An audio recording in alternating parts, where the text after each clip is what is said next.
کتب انواع حدیث کے ذیل میں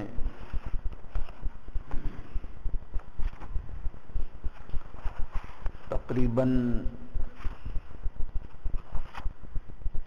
17 انواع کا ذکر ہوا ہے۔ من جملہ ان انواع میں سے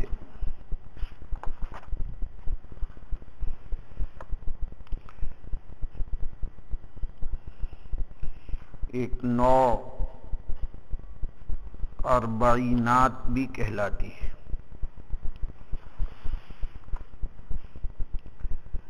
اربعینات جمع ہے اربعین کی،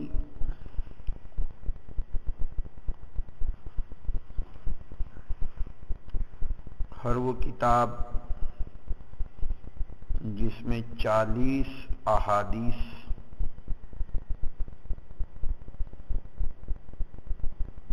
جمع کی گئی ہو،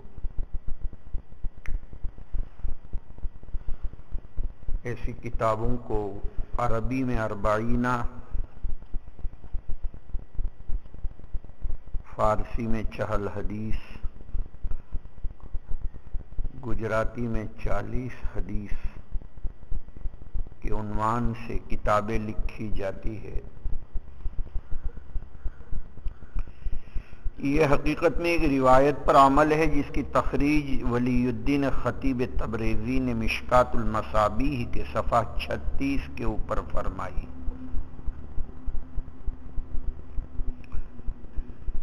اور اصل روایت تو صحابی جلیل القدر حضرت ابو الدرداء رضی اللہ تعالی عنہ سے مروی ہے، جس کو امام بیہقی نے شعب الایمان میں ذکر کیا۔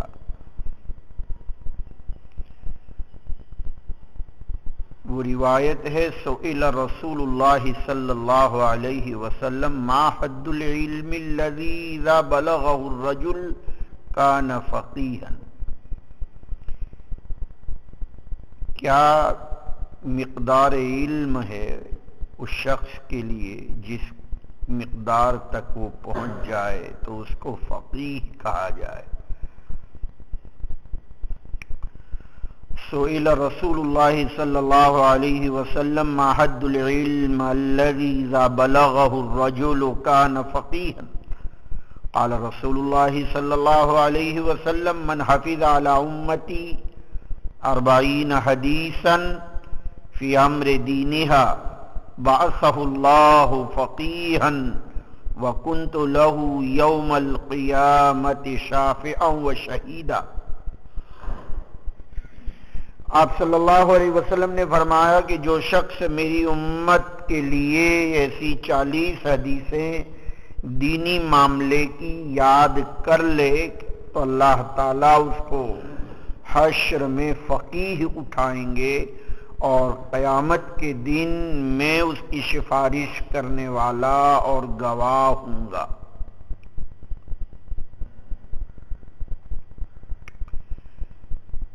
امام احمد بن حنبل نے بھی اس روایت کی تخریج فرمائی اور کہا متنہ مشہور،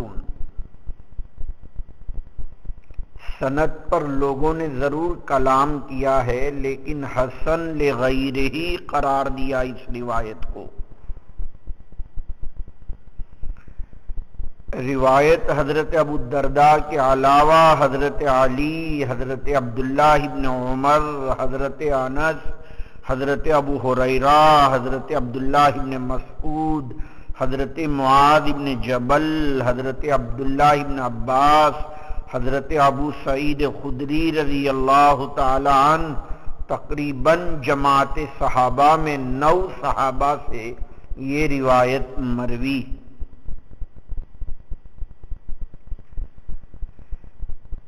سند کے اعتبار سے کلام ہونے کے باوجود اس ضعف کا انجبار تعدد طرق سے ہو جاتا ہے۔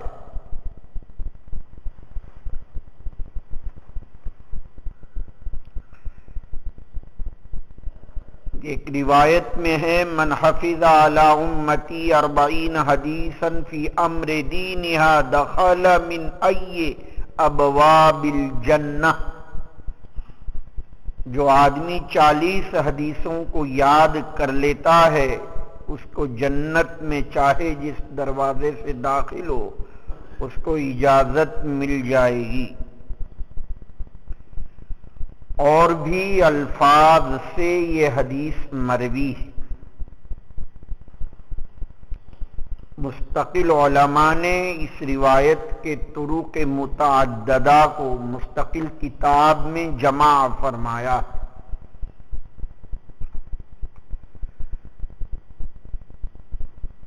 روایت کی مقبولیت کی سب سے بڑی دلیل یہ ہے کہ امت کے افراد اور ایک بڑی جماعت علماء و محدثین نے اس روایت کو اپنا معمول بہا بنا کر 40 حدیثوں پر کتابیں تصنیف فرمائی ہے۔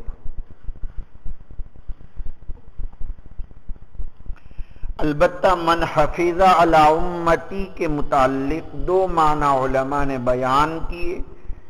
حفظ کے معنی زبانی یاد کرنا، بعض نے کہا کہ یہ مراد نہیں ہے بلکہ جمع کرنا مراد ہے، چاہے کسی کتاب میں لکھ دی جائے۔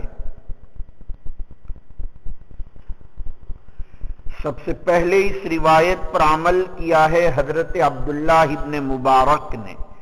اول من صنف 40 عبداللہ ابن مبارک، پھر محمد ابن اسلم توسی نے، پھر حسن بن سفیان نے، پھر ابو بکر آجوری نے، پھر دار قطنی نے، پھر حاکم ابو عبداللہ نیشاپوری نے، پھر ابو نعیم نے۔ باوجود یہ کہ حدیث ضعیف ہے لیکن باب فضائل میں اس کا اعتبار ہو جانے کی وجہ سے اس روایت پر ایک بڑی جماعت نے عمل کیا ہے۔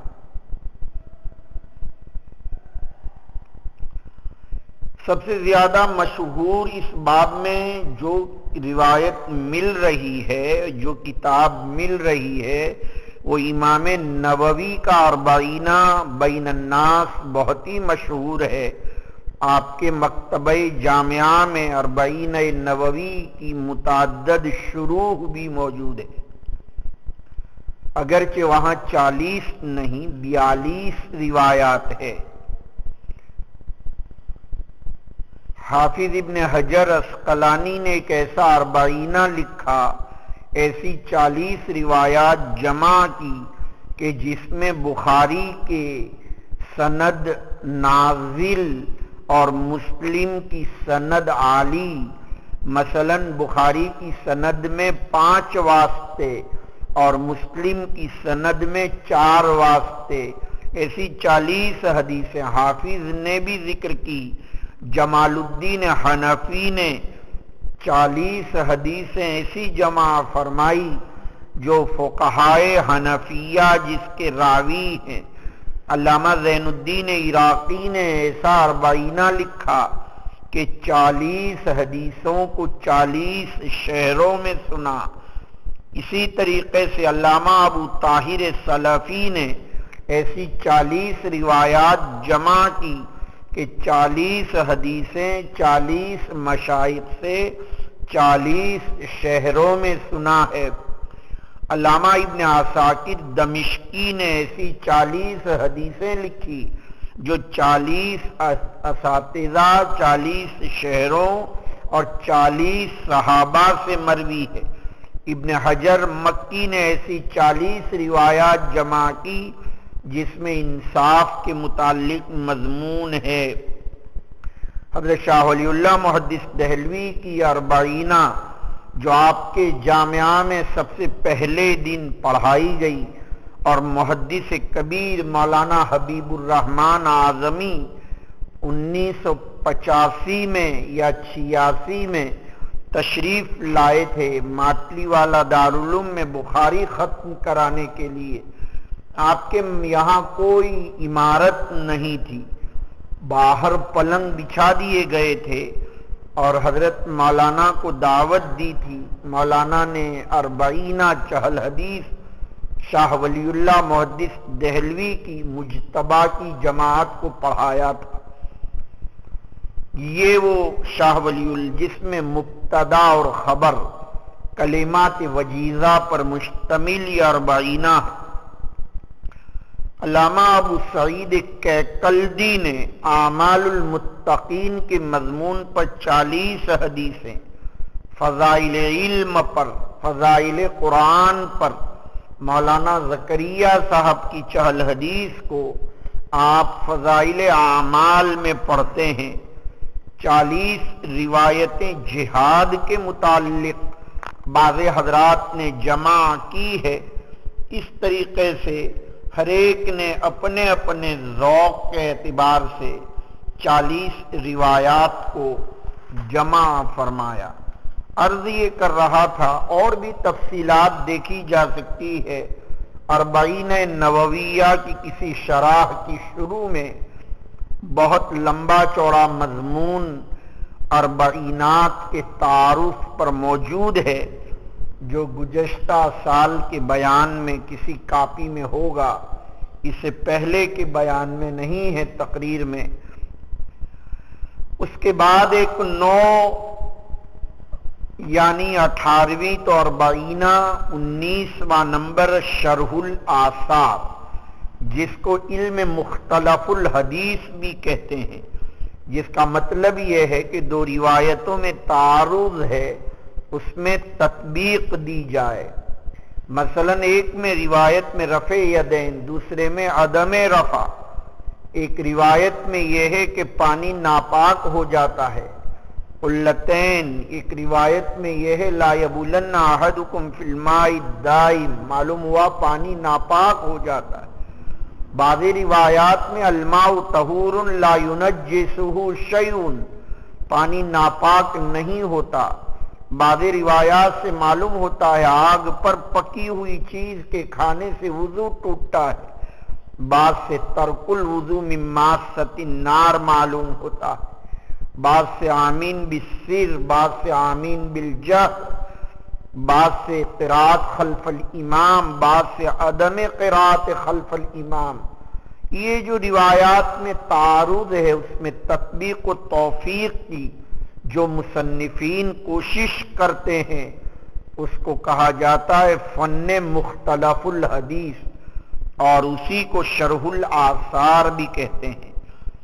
اس باب میں امام طحاوی رضی اللہ تعالیٰ عنہ کی کتاب مشکل الآثار اور شرح معانی الآثار، جو طحاوی کے نام سے آپ کسی گھنٹے میں پڑھتے ہیں، یہ وہی فن ہے۔ اس باب میں علماء کی اور بھی کتابیں ہیں۔ سب سے پہلے امام شافعی نے کتاب الام کے اندر اس مسئلے کو اٹھایا ہے، پھر ابن جریج نے، پھر ابن قتیبہ نے، پھر ابن عبد البر مالکی نے، پھر علامہ خطابی نے، پھر ابن الفورق نے۔ یہ مشکل الحدیث بھی اس فن کا نام ہے، شرح الآثار بھی اور مختلف الحدیث بھی، 3 نام ملتے ہیں۔ اس موضوع کی کتاب شرح معانی الآثار ہے۔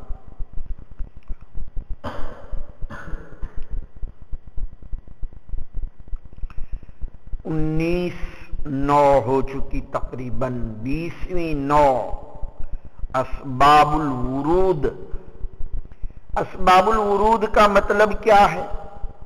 اس کا مطلب یہ ہے کہ جیسے قرآن مجید کی کسی آیت کا شان نزول ذکر کیا جاتا ہے، جیسے جلال سیوطی کی لباب النقول فی اسباب النزول، علامہ واحدی کی اسباب النزول، اسی طرح احادیث نبویہ کا شان ورود ہوتا ہے کہ کس پس منظر میں آپ نے یہ روایت بیان فرمائی۔ مثلا سب سے پہلی روایت بخاری کی حدیث طلیعۃ کتب الحدیث جس کا نام ہے، اور حدیث النیہ اور حدیث الاخلاص اور حدیث الاعمال جس کا نام ہے، اس روایت کا شان ورود بیان کیا جاتا ہے کہ ایک شخص جس کو مہاجر ام قیس کہتے ہیں، مدینہ منورہ کی طرف ہجرت کر کے گئے فقط ام قیس کے لیے، تو آپ نے فرمایا انما الاعمال بالنیات وانما لامرئ ما نوى، فمن كانت هجرته إلى الله ورسوله فهجرته إلى الله ورسوله ومن كانت هجرته إلى دنيا يصيبها أو إلى امرأة يتزوجها فهجرته إلى ما هاجر إليه.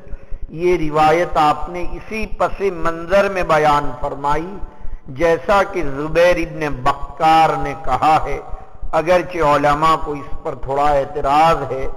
بہرحال کسی روایت کا شان ورود ذکر کرنا، جیسے حدیث جبرائیل، جس کو حدیث جبرائیل بھی کہتے ہیں، حدیث ام السنہ بھی کہا جاتا ہے، جیسے سورہ فاتحہ کو ام الکتاب کہتے ہیں، حدیث جبرائیل کو فاتحۃ السنہ اور ام الکتاب ام السنہ کہتے ہیں. اس کا پس منظر یہ بیان کیا کہ ایک مرتبہ صحابہ نے یہ سوال شروع کر دیا کہ میرے دادا جنت میں ہے یا جہنم میں. آپ نے کچھ جوابات دیے، کچھ لوگوں کو ناگوار ہوا. اس پر آیت اتری لا تسألوا عن اشیاء ان تبد لکم تسؤکم، ایسی باتیں نہ پوچھو کہ جواب دیا جائے تو ناگوار ہو. حضرات صحابہ نے سوال کرنا بند کر دیا. اس پس منظر میں کیسے سوال کرنا چاہیے؟ جبرائیل امین ایک نوارد اور ایک بحروب پناہ اختیار کر کے آئے اور مل ایمان، مل احسان، مل اسلام کا اور متسعہ اور مل امارات کا سوال کیا. یہ پس منظر بیان کیا گیا حدیث جبرائیل کا. آپ نے 3 دن کے بعد حضرت عمر بن الخطاب کو پوچھا کہ تم نے پہچانا بھی اس شخص کو؟ فرمایا حضرت میں نے نہیں پہچانا. فلبث ثلاثا، تو آپ نے فرمایا جبرائیل اتا، جبرائیل یعلمکم دینکم، وہ جبرائیل آئے تھے جو تم کو تمہارا دین سکھلا رہے تھے. اور یہاں دین سے مراد سوال کرنے کا طریقہ. معلوم ہوا سوال کرنے کا ڈھنگ یہ بھی دین ہے کہ کیسے سوال کرنا چاہیے. تو اس طرح روایات کے شان ورود کو ذکر کرنا، اس کو کہا جاتا ہے اسباب الورود. اس پر علماء کی مستقلاً کتابیں ہیں. ابو حفص اکبری کی کتاب، قاضی ابو یعلا حنبلی کی کتاب، اسی طریقے سے ابن دقیق العید کی البیان والتعریف، یہ تمام کی تمام اسباب الورود کے موضوع پر ہے. یہ 20 انواعیں ہو چکی. 21ویں نوع جس کا اجمالی ذکر طبقات کتب حدیث میں ما یجب حفظہ للناظر کی ترتیب 5 کے ذیل میں ہو چکا ہے کہ بعضے وہ کتابیں ہیں جن میں احادیث موضوعہ کو جمع کیا گیا ہے. یہ 21واں نمبر ہے الموضوعات، جس کا مطلب یہ ہوا کرتا ہے کہ ایسی روایات کو جمع کیا جائے جو کذابین اور وضاعین نے ان روایات کو وضع کیا ہے. ظاہر ہے یہ سلسلہ زمانہ خیر القرون یعنی صحابہ، تابعین اور تبع تابعین کے بعد جب کذب کا شیوع اور ضیوع ہوا اور لوگ اپنے اپنے مسلک کی تائید میں روایات نقل کرنے لگے. جیسے کوئی حنفی یہ کہیں کہ اللہ کے رسول صلی اللہ علیہ وسلم نے فرمایا کہ اس امت کے اندر ایک ایسا آدمی آئے گا کہ اگر دین ثریا پر ہوگا جب بھی لے آئے گا اور اس کا مصداق ابو حنیفہ ہے. اس طرح بیان کرنا یہ تو بالکل ایسا ہی ہے جیسا کہ کسی نے یہ پوچھا گیا کہ حضرت حسن بصری کا سماع ابو ہریرہ سے ثابت ہے کہ نہیں؟ تو فوراً ایک آدمی نے حدیث وضع کی اور کہا قال رسول اللہ صلی اللہ علیہ وسلم سمع الحسن عن ابی ہریرہ، کہ حسن نے ابو ہریرہ سے سنا ہے۔ اب یہ بتائیے اس سے موضوع اور کیا روایت ہوگی؟ یہ موضوعات کہلاتے ہیں۔ لوگ اپنے اپنے مسلک کی تائید میں، کوئی اعتزال کی، کوئی خوارج کی، کوئی اور کسی مسلک کی تائید میں احادیث کو وضع کرنے لگے، اور مصیبت بالائے مصیبت یہ ہوئی کہ صوفیاء نے من کذب علی متعمدا فلیتبوأ مقعدہ من النار کا مطلب یہ بیان کیا کہ اعلیٰ تو آتا ہے ضرر کے لیے، لہذا امت کے لیے ایسی حدیثیں وضع کرنا جو امت کو ضرر نہ ہو اور نفع ہو، ایسی حدیثوں کے وضع کرنے میں کوئی حرج نہیں۔ جب صوفیاء نے ایسی باتیں کہنا شروع کی تو لوگ جری ہو گئے حدیثوں کے وضع کرنے پر، اور پھر دعوت و تبلیغ والے تو حدیث کا مفہوم یہ ہے، اور ایک چلے پر 10 لاکھ حوروں کی حدیثیں معلوم نہیں کہاں کہاں سے لانے لگ گئے۔ یہ دعوت و تبلیغ والے حدیث کا مفہوم بیان کرتے ہیں اور لال کتاب میں سے حدیثیں لاتے ہیں اور پوچھتے ہیں کہاں سے ذکر کیا؟ کہا بزرگوں سے سنا ہے۔ اب کسی بزرگ کی تعین نہیں کرتے ہیں، ان کے یہاں سب بزرگ ہے، جس کا پیٹ ذرا بڑا ہو جائے وہ گویا ان کے یہاں بزرگ کہلاتا ہے۔ سمجھ میں آیا؟ پھر بدعتی لوگ کیا کہتے ہیں؟ مرغیوں کا قبرستان۔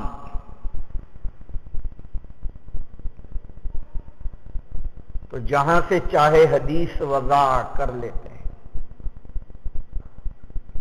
اس لیے بات جو ہے وہ مستند ہونی چاہیے۔ بہرحال علماء نے اس پر مستقلاً موضوعات کو جمع کرنے پر میں ماقبل میں بیان کرایا ہوں۔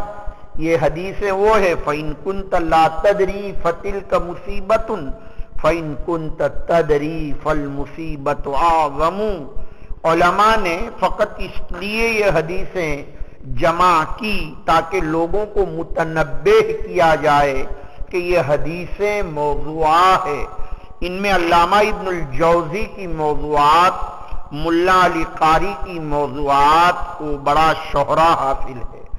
اولاً تو موضوعات ہی کو ذکر کرتے تھے، بعد میں ضعاف کو بھی لوگ ذکر کرنے لگے۔ ابن عدی کی کتاب الکامل، علامہ عقیلی کی کتاب الضعفاء، علامہ جوزقانی کی کتاب الاباطیل، اور اس کے علاوہ حروف تہجی کی ترتیب پر موضوعات میں اول من الف ابو عبداللہ حمدانی، پھر ابو الفرج ابن الجوزی کی کتابیں جن میں العلل المتناہیہ فی الاخبار الواہیہ کے نام سے بھی کتاب موجود ہے۔ العلل المتناہیہ ابن الجوزی کی کتاب ہے۔ الموضوعات الکبریٰ کے نام سے 4 جلدوں میں ابن الجوزی کی کتاب ہے، لیکن ابن الجوزی کے بارے میں ذکر کرایا ہوں کہ بڑے متشدد تھے۔ ان کے نزدیک ہر وہ حدیث جس میں ذرا بھی علت قادحہ موجود ہو وہ موضوع کے کھانے میں ہو جاتی ہے۔ علامہ سفارینی نے علامہ ابن الجوزی کی کتابوں کا اختصار کیا۔ الدرر المصنوعات فی الاحادیث الموضوعات، علامہ سیوطی نے النکت البدیہات علی الموضوعات، اللعالی المصنوعہ فی الاحادیث الموضوعہ، ملا علی قاری کی موضوعات الکبریٰ اور موضوعات الصغریٰ آپ کے مکتبے میں موجود ہیں۔ علامہ شوکانی کی الفوائد المجموعہ فی الاحادیث الموضوعہ، یہ کتاب بھی آپ کے یہاں ہے۔ اسی طریقے سے تنزیہ الشریعۃ المرفوعہ فی الاحادیث الموضوعہ، علامہ قطانی کی کتاب بھی آپ کے مکتبے کے اندر موجود ہے۔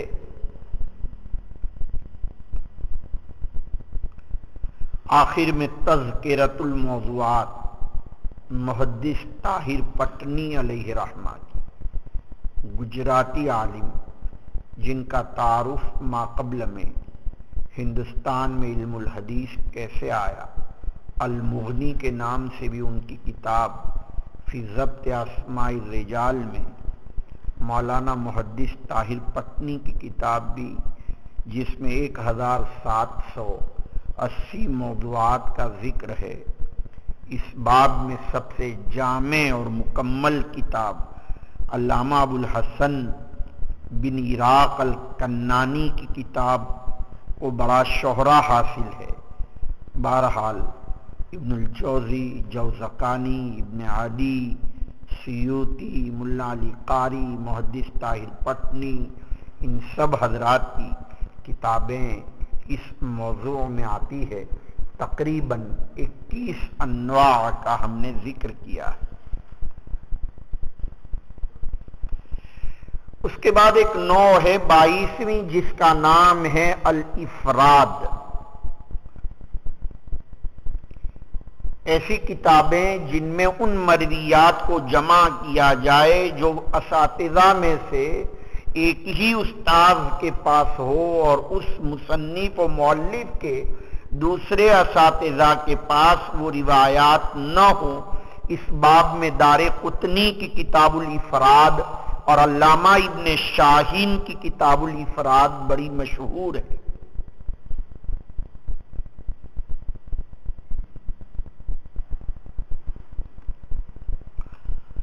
اسی طرح ایک نوع الغرائب کے نام سے، جمع ہے غریب کی۔ غریب اور فرد میں تھوڑا سا فرق ہے، اور وہ یہ فرق ہے کہ ایسی روایت ایک ہی شیخ سے ایک ہی راوی، پہلی جگہ یہ تھا کہ ایک شیخ سے روایت کریں، چاہے روایت کرنے والا ایک ہو چاہے متعدد ہو، لیکن غریب کے اندر یہ ہوتا ہے کہ ایک ہی راوی ایک شیخ سے، گویا راوی بھی ایک، مروی انہو بھی ایک، اور پہلی جگہ یہ تھا کہ مروی انہو ایک اور راوی متعدد ہو، اس طرف نظر نہیں ہے، گویا غریب خاص ہے اور افراد عام ہے۔ علامہ ابو الفضل کی کتاب کتاب الغرائب،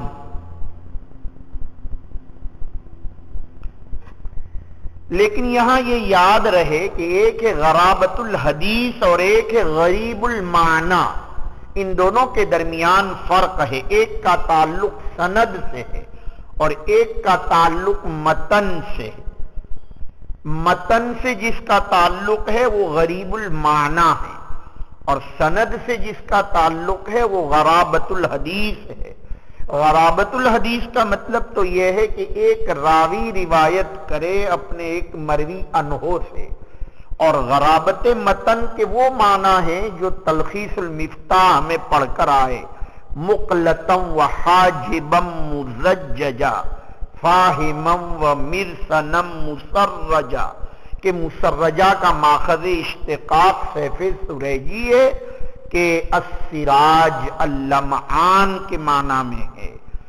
یہ معنی غرابت متن کے آتے ہیں، جیسا کہ سب سے پہلی جگہ پر اسی بخاری کے صفحہ 2 پر ابن شہاب زہری نے یتحنسو کے معنی التعبد باللیالی، تو یتحنسو جو ہے اس کی تفسیر التعبد باللیالی، یہ غرابت متن کہلاتا ہے۔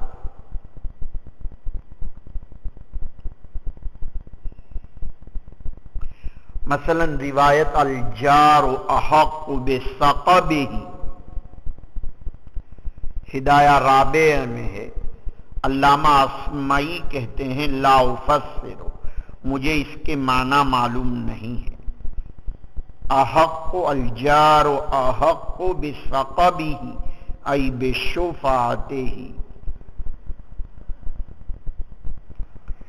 اس وقت ہماری گفتگو غرائب پر ہو رہی ہے، غریب المتن پر نہیں ہو رہی ہے۔ غریب المتن پر بھی متعدد کتابیں ہیں، آپ کے مکتبے میں بھی ہے، سب سے پہلے غریب الحدیث پر کتاب لکھنے والے اول من صنف النضر ابن شمیل ہے۔ بعض حضرات نے کہا کہ معمر ابن مثنیٰ ہے، جن کو ابو عبیدہ بھی کہتے ہیں۔ بعض حضرات یہ کہتے ہیں کہ اس باب میں سب سے زیادہ مشہور کتاب ابو عبید قاسم ابن سلام کی ہے، اس کے بعد ابو محمد دینوری کی کتاب ہے۔ مولانا محدث طاہر پٹنی کی کتاب مجمع بحار الانوار فی غرائب التنزیل لتنزیل والانوار، یہ اسی موضوع کی کتاب ہے، یعنی غرابت متن کے اوپر ہے۔ مجمع الغرائب نام کی کتاب عبد الغافر فارسی کی ہے۔ اسی طریقے سے غریب الحدیث نام کی کتاب علامہ قاسم سرقسطی کی ہے۔ جار اللہ زمخشری کی کتاب آپ کے مکتبے میں کتاب الفائق کے نام سے موجود ہیں۔ علامہ ابن الاسیر کی کتاب سب سے زیادہ جامع غرابت متن پر نہایا کے نام سے موجود ہے۔ گویا غرائب کو بھی ذکر کیا اور غرابت متن کو بھی ذکر کیا، اور دو نوعیں الگ الگ ہیں، ایک کا تعلق سند سے، ایک کا تعلق متن سے۔ اب آپ ایک الگ نمبر غرابت متن پر بھی لگائیں گے تو کل کتنی انواعیں ہو چکی آپ کی ترتیب میں؟ 24 انواعیں ہو چکی۔ 25ویں نوع المستدرک۔ مستدرک آپ بار بار سنتے رہتے ہیں، حاکم نے اپنی مستدرک میں کہا۔ مستدرک اس میں مفعول کا صیغہ ہے، الاستدراک باب استفعال سے، جس کے معنی تو آپ پڑھ کر آئے کہ لیکن آتا ہی استدراک کے لیے، یعنی تلافی مافات کے لیے۔ مستدرک لکھنے والا مصنف اپنے سے متقدم کسی مصنف کی کتاب کو سامنے رکھتا ہے اور یہ کہتا ہے کہ جناب مصنف اول، آپ نے جن شرائط کا لحاظ کر کے اپنی کتاب لکھنا شروع کیا تھا، لیکن بعض روایات آپ اپنی کتاب میں لانا بھول گئے، حالانکہ وہ روایات آپ کی شرائط پر تھی، اس کو کہا جاتا ہے مستدرک، یعنی مصنف ثانی کی کتاب کا نام کہا جائے گا المستدرک، جیسا کہ ابو عبداللہ حاکم نیشاپوری کی مستدرک یہ صحیحین پر ہے، یعنی امام بخاری اور امام مسلم کو مخاطب بنا کر در پردہ اور گویا کے زبان حال سے حاکم یہ کہتے ہیں کہ جناب امام بخاری اور جناب امام مسلم، آپ نے جن شرائط کا لحاظ کر کے اپنی کتاب میں روایات لانے کا ارادہ کیا تھا، کسی وجہ سے وہ روایات آ نہ سکی، میں مستدرک لکھ کر اس کی تلافی کر رہا ہوں۔ اسی لیے آپ نخبہ میں پڑھیں گے کہ صحیح کی 7 قسمیں ہیں، صحیح لعینہ کی۔ ایک وہ جو متفق علیہ شیخان، جس روایت کو بخاری مسلم دونوں نے بیان کیا، نمبر وہ ما رواہ البخاری، نمبر 3 ما رواہ مسلم، نمبر 4 ما رواہ الحاکم علی شرط الشیخین، نمبر 5 ما رواہ الحاکم علی شرط البخاری، نمبر 6 ما رواہ الحاکم علی شرط مسلم، نمبر 7 ما رواہ الائمۃ الاخر من الصحاح، یعنی ابو داؤد نے، نسائی نے، ترمذی نے جن روایات صحیحہ کو جمع کیا اور اس کا التزام کیا کہ اس کے راوی اعلیٰ درجے کی صفات ضبط اور صفات عدل پر ہوں، وہ بھی چونکہ اگرچہ ان کتابوں میں صحاح کے علاوہ ابو داؤد، نسائی وغیرہ میں حسان کا بھی ذکر ہے، اور جہاں تک تعلق ہے بخاری مسلم میں فقط صحاح کا ذکر ہے، حسان کا ذکر نہیں ہے۔ صحاح اور حسان میں فرق ہے، ایک صحیح لعینہ ہی، ایک صحیح لغیرہ ہی، ایک حسن لعینہ ہی، ایک حسن لغیرہ ہی، یہ بھی ایک تقسیم ہے۔ باعتبار صحت و حسن کے حدیث کی 4 قسمیں ہیں، چونکہ آپ نے نخبہ پڑھی نہیں اس لیے اس کا ذکر کر رہا ہوں۔ حسن لعینہ ہی وہ روایت جس کے روایت کرنے والے اعلیٰ درجے کے عدل اور ضبط پر فائز ہوں اور ان میں کوئی علت اور شذوذ نہ ہو۔ حسن صحیح لغیرہ جس میں اس سے کم درجہ ہو، اور نمبر 3 وہ راوی کہ جو کسی ضعیف راوی نے ذکر کیا ہو لیکن وہ روایت کے متعدد طرق کی وجہ سے اس ضعف کا انجبار ہو گیا ہو، اس کو حسن لعینہ ہی کہتے ہیں۔ یہ الگ بات ہے کہ حسن کی ایک اصطلاح متقدمین کے یہاں ہے، حسن کی ایک اصطلاح امام ترمذی کے یہاں ہے، اور صحیح اور حسن کی ایک اصطلاح ولی الدین خطیب تبریزی کے یہاں ہے۔ ولی الدین خطیب تبریزی سے مراد صاحب مشکات المصابیح، انہوں نے بھی ایک کتاب مصابیح کو سامنے رکھا، اس لیے کہا جائے گا کہ مشکات المصابیح بھی مستدرک کے قبیل سے ہے۔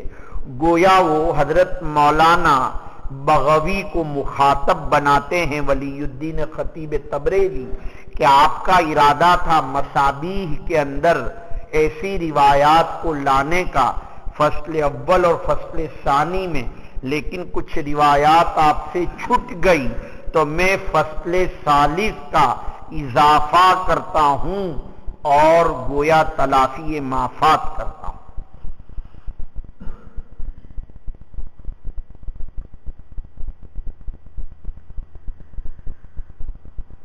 صاحب مشکات نے مصابیح کے اعتبار سے 14 اعتبار سے فرق کیا ہے۔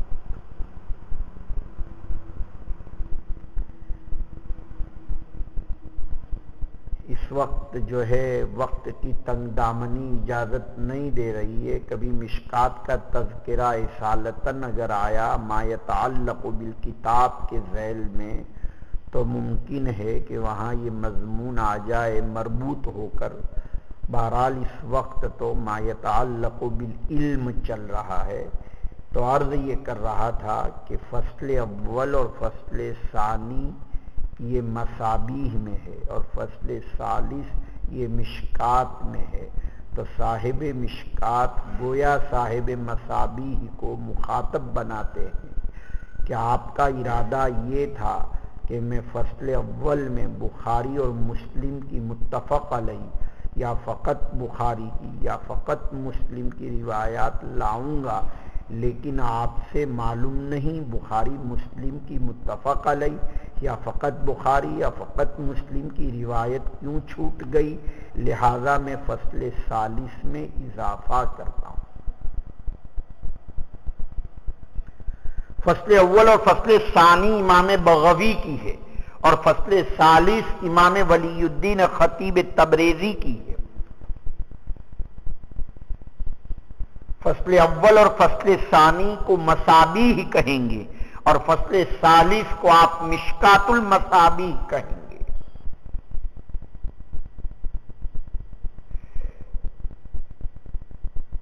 پھر مولانا نے تو اتنا عموم کر دیا فصل ثالث کے اندر کہ جہاں بخاری مسلم کی فقط یا بخاری مسلم کی متفق علیہ روایت کا اضافہ کیا، وہاں آپ نے فصل ثالث کو مشترک بنا کر وہ روایات کو بھی ذکر کیا جو فصل ثانی میں آنی چاہیے تھی، یعنی اصحاب سنن کی روایات، اور کسی وجہ سے صاحب مصابیح نے چھوڑ دی یا چھٹ گئی تو آپ نے فصل ثالث کو مشترک بنا دیا، یعنی فصل اول کی شایان شان روایات کو بھی اور فصل ثانی کی شایان شان روایات کو بھی جمع کر دیا۔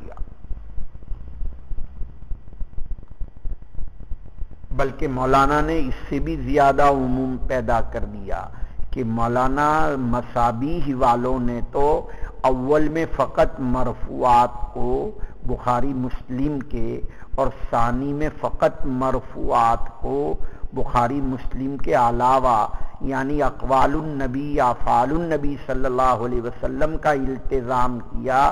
انہوں نے تو اتنا عموم کر دیا کہ اقوال صحابہ اور اقوال تابعین کو بھی جمع کرنا شروع کر دیا فصل ثالث کے اندر. تو ثالث گویا چونچوں کا مربع بن گئی. میری مراد یہ ہے کہ فصل ثالث کے اندر صاحب مشکات المصابیح نے فصل اول کی شان کے مطابق، فصل ثانی کی شان کے مطابق، بلکہ صحابہ اور تابعین کے اقوال کو بھی جمع کر دیا. یہ کہلاتا ہے استدراک. تو اب مشکات المصابیح پر اگر آپ جامع کا اطلاق کرنا چاہ رہے تھے، باوجود یہ کہ اس میں تفسیر نہیں ہے، لیکن میں نے للاکثر حکم الکل کی وجہ سے مشکات کو جامع کہا تھا، وہاں آپ مستدرک بھی کہہ سکتے ہیں. اب صاحب مصابیح کی اصطلاح الگ ہو گئی. ان کے نزدیک صحاح کا مطلب وہ نہیں ہے جو متقدمین اور دیگر حضرات کے یہاں ہے، بلکہ ان کے یہاں صحاح کا مطلب ہے فصل اول کی روایات، اور ان کے یہاں حسان کا مطلب یہ ہے فصل ثانی کی روایات. اب فصل ثانی میں تو چونکہ روایات آتی ہے ابو داؤد اور مسلم کی، اور ابو داؤد اور مسلم کی کبھی کبھی کوئی روایت صحیح بھی ہوتی ہے، لیکن چونکہ وہ ابو داؤد اور مسلم میں ہے لہذا اس کا نام حسان رکھ دیا. کچھ آیا سمجھ شریف میں تو روایات فصل اول کو صحاح اور روایات فصل ثانی کو حسان کہتے ہیں، اور یہ اصطلاح صاحب مصابیح کی ہے، اور امام ترمذی کی اصطلاح اور ہے.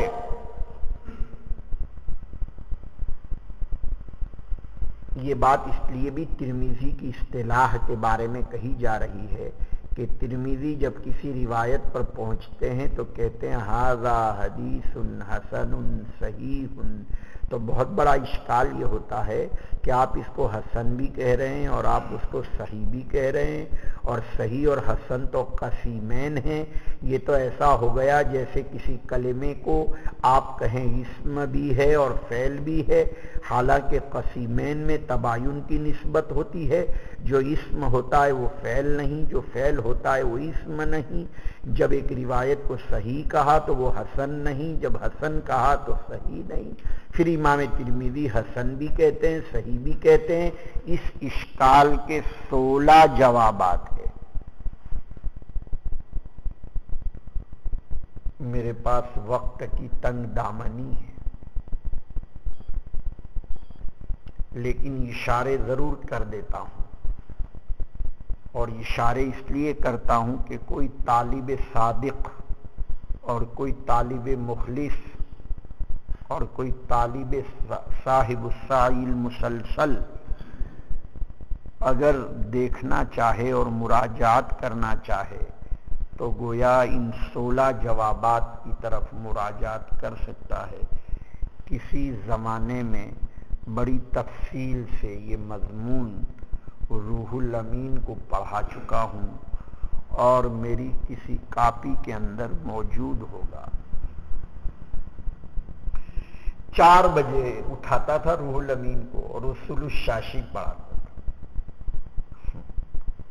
آدمی اٹھانے جاتا تھا اور اپنے گھر پہ بلاتا تھا روح الامین کو رات کو 4 بجے. اصول الشاشی کا کتاب القیاس 4 بجے پڑھایا اس کو.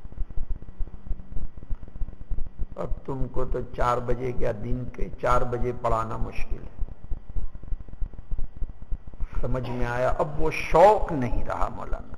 روح الامین نے اچھا پڑھا، اس سے اچھا عبدالرب نے پڑھا، اس نے زیادہ محنت کی. بہرحال وللناس فیما یعشقون مذاہب، ہر ایک کی اپنا ایک ذوق ہوتا ہے. جی تو میں عرض یہ کر رہا تھا ٹیم بن رہی ہے الحمدللہ لوگ پڑھا رہے ہیں، اچھا پڑھا رہے ہیں، خوشی ہوتی ہے جب یہ لوگ پڑھانے لگ گئے اور انہماک سے پڑھا رہے ہیں۔ اور رمضان بھی کتنی محنت کرتا ہے، سمجھ میں آیا تو خوشی ہوتی ہے کہ یہ لوگ اچھا پڑھاتے ہیں، طلبہ خوش ہیں کہ استاد سمجھانے کی پوری کوشش کر رہا ہے۔ جی اللہ پاک جس سے کام لینا چاہے، تو میں نے تو رمضان کو کہا کہ 1-2 سال پڑھاؤ، پھر ایک مدرسہ شروع کر دو، زمین بھی لے لی ہے مکرانہ میں، سمجھ میں آیا، اور ایک مدرسہ شروع کرو۔ اچھا ہم لوگ اس لیے رکھتے ہیں لوگوں کو یہاں پر تاکہ کسی قابل ہو جائے۔ کل ایک ٹیم آئی UK کی، کہنے لگے مدرسہ شروع کرنا چاہتے بدعتی گاؤں میں۔ اسی وقت مدرسے کا نام رکھ دیا، اسی وقت محتمم طے کر دیا، اسی وقت سرپرست طے کر دیا، اسی وقت مکان طے ہو گیا، اور محتمم کو اور اسی وقت مدرس کو روانہ کر دیا عشاء کے بعد زبیر تنکاروی کو، کمبولی میں، بدعتی گاؤں جہاں تبلیغی جماعت داخل نہیں ہو سکتی۔ سمجھ میں آیا؟ تو کچھ دن پہلے ہمارے یہ جنہوں نے دارالحدیث بنایا ان کا گاؤں ہے، تو چپ کے گئے تھے کہ ہماری کوئی گاڑی دیکھ نہ لے، ٹوپی کو دیکھ نہ لے، داڑھی کو دیکھ نہ لے، جبے کو، تو پچھلے راستے سے داخل ہوئے، ایک زمین خریدی، مسجد بنائی، مسجد آباد ہو گئی۔ اب الحمدللہ رات نام رکھا مدرسہ محمدیہ، چونکہ پورا گاؤں 90% بدعتی ہے۔ پھر دعا بھی ہوئی اور جمعہ کے دن سے تعلیم شروع، اصول و ضوابط بھی اسی وقت ٹائپ ہو گئے۔ وہ پرچے جب ان لوگوں کو مخیر حضرات کے ہاتھوں میں پہنچا تو کہنے لگے یہاں اتنی جلدی سب ہو جاتا ہے کہ مدرسے کی بنیاد بھی، دعا بھی، نام بھی، اصول بھی، مدرس بھی، محتمم بھی، سرپرست بھی۔ تو ایک مولانا صاحب برطانیہ کے آئے ہوئے تھے، ایک مولانا صاحب جو ہے رینیون سے، کہنے لگے اللہ تعالیٰ آپ سے کتنا کام لے رہے ہیں۔ آپ جب مشکات ہم کو پڑھاتے تھے تو کہا کرتے تھے کہ یہ مسندیں خالی ہو رہی ہے، یہاں کون بیٹھے گا؟ تو کہا آپ کی محنت کام میں آ گئی۔ یوسف بھی اسی وقت بنا۔ اس زمانے کے اندر کہتے گجرات میں تکرار کا رواج نہیں تھا، سب سے پہلے تکرار کا رواج ڈالنے والا، اور باقاعدہ ان کی رات کو 1-2 بجے تک نگرانی کرتا تھا۔ ایک مولوی صاحب نے دفتر میں جا کے شکایت کر دی میری، کہنے لگے یہ اپنی کتابیں یاد کراتے ہیں طلباء کے پاس۔ میں نے کہا کوئی طالب علم کا نام بتائیں تو میں اس سلسلے میں کوئی صفائی پیش کروں۔ تو انہوں نے وہ پوچھا تو بتایا کہ رشید کاوی۔ تو میں نے کہا بلا لیجیے۔ تو رشید کاوی کو دفتر میں بلایا، کہا کہ مفتی صاحب رات کو کون سی بحث یاد کرا رہے تھے؟ تو کہنے لگے اقالے کی بحث۔ کہا اچھا کون سی کتاب میں؟ کہا قدوری میں۔ پھر میں نے کہا حضرت میں تو قدوری نہیں پڑھاتا ہوں، میرے پاس قدوری نہیں ہے۔ تو کہا کس کے پاس قدوری ہے؟ تو وہ استاد کا نام لیا جنہوں نے شکایت کی تھی، انہی کے پاس قدوری ہے۔ تو میں نے کہا میں اپنی کتاب یاد کراتا ہوں یا دوسروں کی؟ میری کتاب تو الحمدللہ یاد کرانے کی ضرورت ہی نہیں۔ ایک وجہ تو یہ ہے کہ میں سبق خود ہی درسگاہ میں یاد کرا دیتا تھا، دوسری وجہ یہ کہ میں پابندی سے سنتا تھا، تیسری وجہ یہ کہ اپنا جلال بڑا مشہور تھا، یعنی ڈنڈا، بہت دھاک تھا میرا پورے مدرسے میں۔ تو ڈنڈے کی برکت سے طلباء شرح تہذیب اور تلخیص اور حسامی اور نخبہ اور مقدمہ مسلم، جتنی مشکل کتابیں درس نظامی کی تھی وہ میرے پاس تھی، اور وہ میں پڑھاتا تھا۔ 8 سال تک پڑھایا یہ سب کتاب، حسامی، نخبہ، شرح تہذیب، اصول الشاشی، تلخیص، اور ان کتابوں کو پڑھاتا رہا اور یاد بہت کراتا تھا بچوں کو۔ تو عرض یہ کر رہا تھا کہ اللہ جس سے چاہے کام لے لیتے ہیں۔ آپ کو بھی شوق ہونا چاہیے. میں تو دیکھتا رہتا ہوں آپ کے چہروں کو، پڑھتا رہتا ہوں. مجھے تھوڑا چہرہ پڑھنے کی عادت ہے، پیشانی پڑھنے کی، کہ کس کو شوق ہے، کس چیز کا شوق ہے. یہ صبح سویرے اتنا بڑا جیک بھر کے معلوم نہیں کہاں جاتے ہیں. تو مجھے بھی تعجب ہوتا ہے، یہ کدھر جیک لے کے جاتے ہوں گے.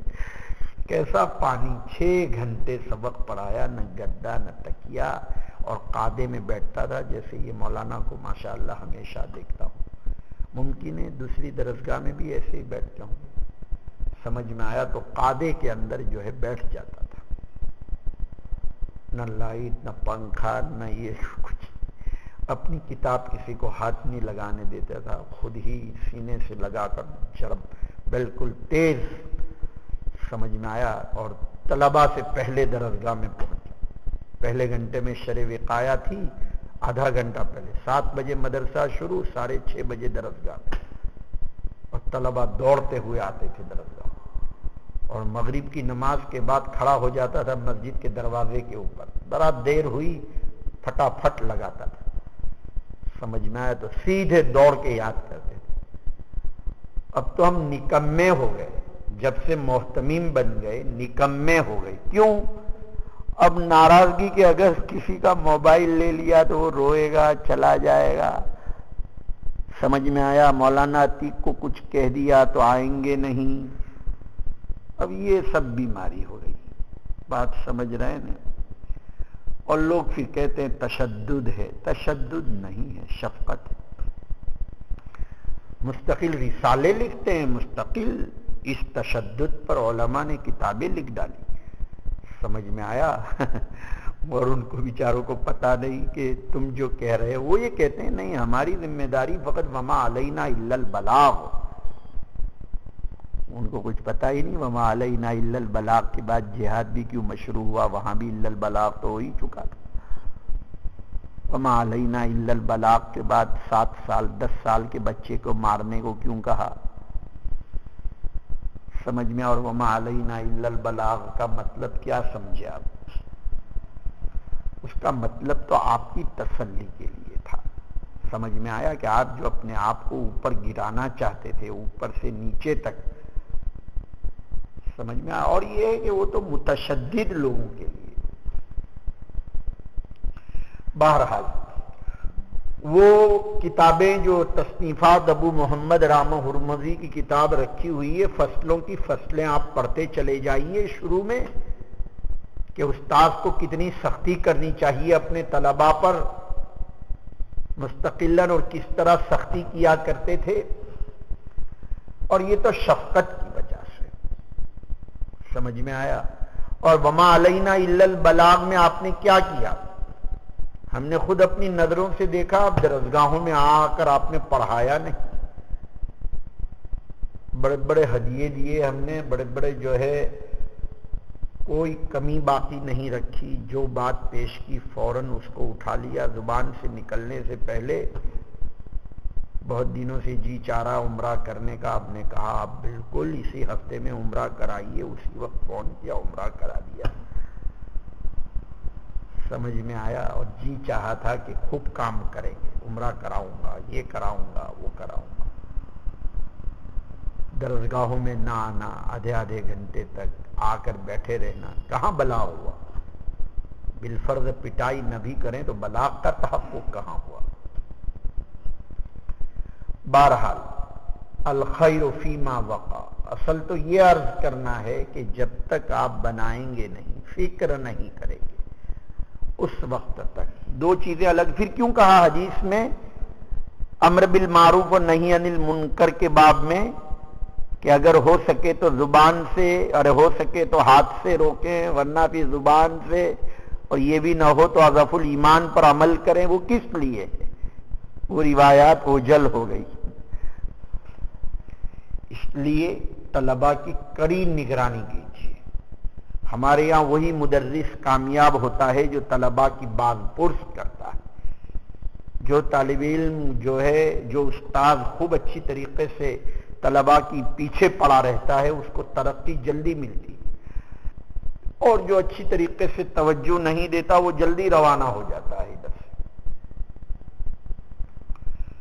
آپ بھی جہاں بیٹھیں، جہاں رہیں، جہاں پڑھائیں، امت کا فکر لے کر چلیں تو انشاءاللہ فائدہ ہوگا۔ بہرحال معلوم نہیں آپ کہاں چلے جاتے، مستدرک کے بارے میں گفتگو ہو رہی ہے۔ حاکم کی مستدرک بڑی مشہور ہے، لیکن یہ بھی ساتھ ساتھ کہہ دوں کہ حاکم کا تساہل بھی بہت مشہور ہے۔ جیسے ابن الجوزی کا تشدد مشہور ہے، حاکم کا تساہل بھی بہت زیادہ مشہور ہے۔ مستدرک کے بالکل مقابل میں ایک اور نوع ہے جس کو 26ویں نوع کہہ سکتے ہیں، المستخرج کے نام سے، جس کا مطلب یہ ہوتا ہے کہ مصنف ثانی یا مؤخر آ کر مصنف اول کی کتاب میں جو حوالے نہیں ہوتے ان حوالوں کو پور کرتا ہے اور یہ کہتا ہے کہ جناب آپ کی یہ روایت مستخرج لاثبات احادیث مع رعایت ترتیبہ و متنہ و طرق اسانیدہ، یعنی آپ کی اس کتاب میں یہ روایت جو آپ لائے ہیں یہ روایت فلاں فلاں کتاب میں بھی ہے۔ مثلا صاحب مصابیح فصل اول میں روایت لائے، صاحب مشکات آئے اور انہوں نے کہا یہ روایت متفق علیہ ہے، حالانکہ مصابیح نے متفق علیہ نہیں لکھا تھا۔ یہ الگ بات ہے کہ انہوں نے زبان قال سے نہیں کہا، زبان حال سے ضرور کہا، اور وہ اس طریقے سے کہ انہوں نے یہ کہا کہ میں فصل اول میں بخاری مسلم کی روایات لاؤں گا، لیکن فصل اول میں متفق علیہ بھی ہو سکتی ہے، ما رواہ البخاری بھی فقط ہو سکتی ہے، ما رواہ مسلم بھی ہو سکتی ہے۔ یہ صاحب مشکات ولی الدین خطیب تبریزی آتے ہیں اور باقاعدہ تعین کرتے ہیں اور یہ کہتے ہیں فصل اول کی یہ روایت متفق علیہ ہے، فصل اول کی یہ روایت رواہ البخاری ہے، فصل اول کی یہ روایت رواہ مسلم ہے۔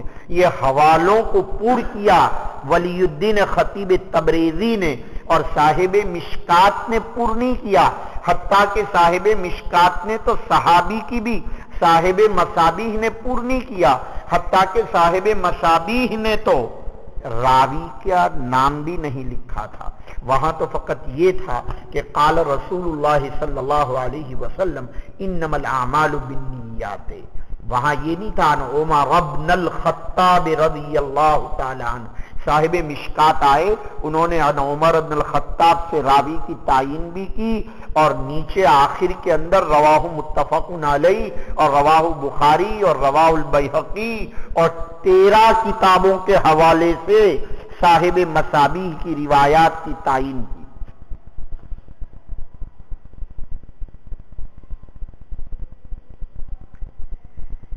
اس لیے جناب یہ کہا جائے گا کہ مشکات کو جہاں آپ جامع کہتے ہیں، مشکات پر آپ اطلاق کر سکتے ہیں، مستدرک کا بھی اور مستخرج کا بھی اطلاق کر سکتے ہیں۔ اس استخراج کا فائدہ یہ ہے کہ آدمی کے وثوق علی الروایات میں اعتماد پیدا ہو جاتا ہے کہ اچھا صاحب مصابیح کی یہ روایت بخاری مسلم میں ہے تو ظاہر ہے کہ اب تک بغیر سند کے اور بغیر حوالے کے اور بغیر راوی کے تھی، تو اتنا اعتماد نہیں تھا جتنا اعتماد مشکات لکھنے کے بعد ہو گیا، اس لیے کہ راوی کی بھی تعین ہو گئی اور مخرج کی بھی تعین ہو گئی۔ اس باب میں سب سے زیادہ مشہور مستخرج امام مسلم کی کتاب پر ابو عوانہ کا مستخرج ہے جو آپ کے مکتبے میں موجود ہے، مستخرج ابی داؤد بھی، مستخرج ترمذی ابو علی طوسی کی، محمد ابن عبد الملک کا بھی مستخرج ہے۔ مستخرجات کی بھی ایک دنیا ہے، جیسے کہ مستدرکات کی دنیا ہے، یعنی تلافی مافات کی جیسے دنیا ہے، تعین حوالجات اور تعین روات کی بھی مستقلاً دنیا ہے۔ تو مستخرج کی تعریف ہوئی ما استخرج لاثبات احادیث کتاب آخر مع رعایت ترتیبہ و متنہ وطرق اسنادہ، جیسا کہ مستدرک کی تعریف تھی، الذی استدرک فیہ ما فات من کتاب آخر۔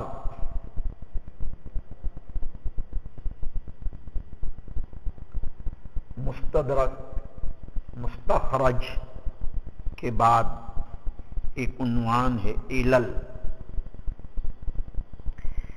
علل جمع ہے علت کی، علت کے معنی بیماری کے آتے ہیں، حروف علت کو بھی اسی لیے کہتے ہیں کہ ان حروف کو بیماری کے وقت تکلم کرتے ہیں، وائی وائی بولتے رہتے ہیں۔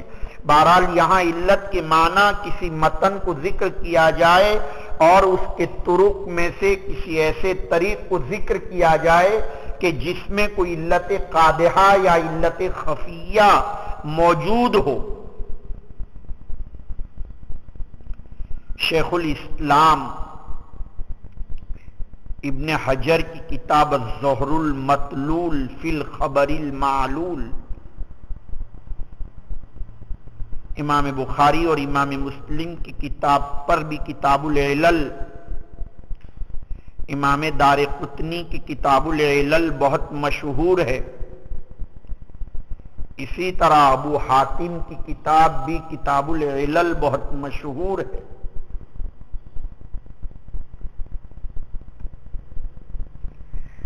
ترمذی کی کتاب کو بھی لوگ کتاب العلل صغریٰ کہہ دیتے ہیں۔ آپ کی ترمذی کے آخر میں یہ کتاب چھپی ہوئی ہے اور اس کا نام ہے کتاب علل صغریٰ۔ وہاں سب سے بڑا اشکال یہ ہے کہ اس پوری کتاب کا مطالعہ کرتے ہیں تو کوئی بھی جگہ پر کسی سند کی علت خفیہ قادحہ کو بیان نہیں کیا، تو یہ سمجھ میں نہیں آیا کہ کس نے اس کا نام کتاب العلل رکھ دیا۔ اس لیے کچھ اور نام رکھنا چاہیے۔ اس کا نام کتاب العلل ترمذی کی سمجھ میں نہیں آتا، لیکن اب یہ اتنا مشہور ہو گیا کہ بعد میں آ کر جتنے لوگوں نے اس کی شرح لکھی، ابن رجب حنبلی نے تو یہی کہا کہ ترمذی کی شرح علل۔ بہرحال اس کتاب العلل اور اس علل پر علماء کی بہت سی تصنیفات ہیں۔ آپ بتا سکتے ہیں کہ کتنی انواع کو میں ذکر کرایا ہوں؟ 28ویں نوع ہے التعالیق۔ کس کو کہتے ہیں؟ التعالیق جمع ہے تعلیق کی، جس کا مطلب یہ ہے کہ سند کو حذف کر دینا اور متن پر اکتفا کرنا۔ اگرچہ بخاری میں لفظ تعلیق کے اور معنی ہیں اور بہت مشہور ہے تعلیقات بخاری، وہاں تو مطلب یہ ہے تعلیقات بخاری کا کہ امام بخاری اپنی سند کا اول حصہ یعنی اپنے شیخ یا شیخ الشیخ کو حذف کرتے ہیں اور باقی سند کا حصہ موجود ہوتا ہے۔ یہ تعلیق اور چیز ہے، اور یہ تعلیقات بخاری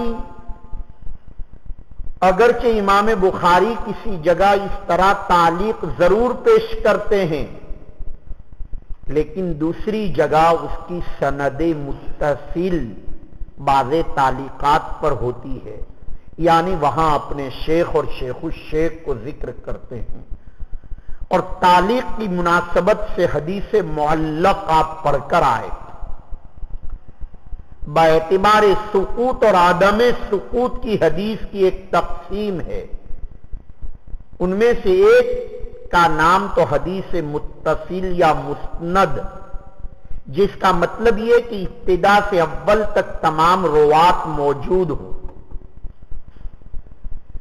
اور اگر ابتدا اور اول میں کچھ نہ کچھ روات کا سقوط ہو تو اگر سند کی ابتدا میں سقوط ہو، سقوط کہہ رہا ہوں یعنی بڑا قاف ہے، سقوط بمعنی خاموشی کے نہیں، یعنی حذف ہو، تو اس کا نام حدیث معلق ہے۔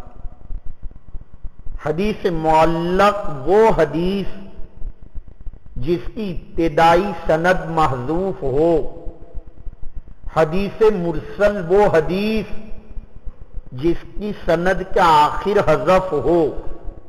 مثلا سعید بن المسیب تابعی یا محمد ابن سیرین حضرت ابو ہریرہ کا واسطہ ذکر نہ کریں اور قال رسول اللہ صلی اللہ علیہ وسلم کہیں، اس کو کہتے ہیں حدیث مرسل۔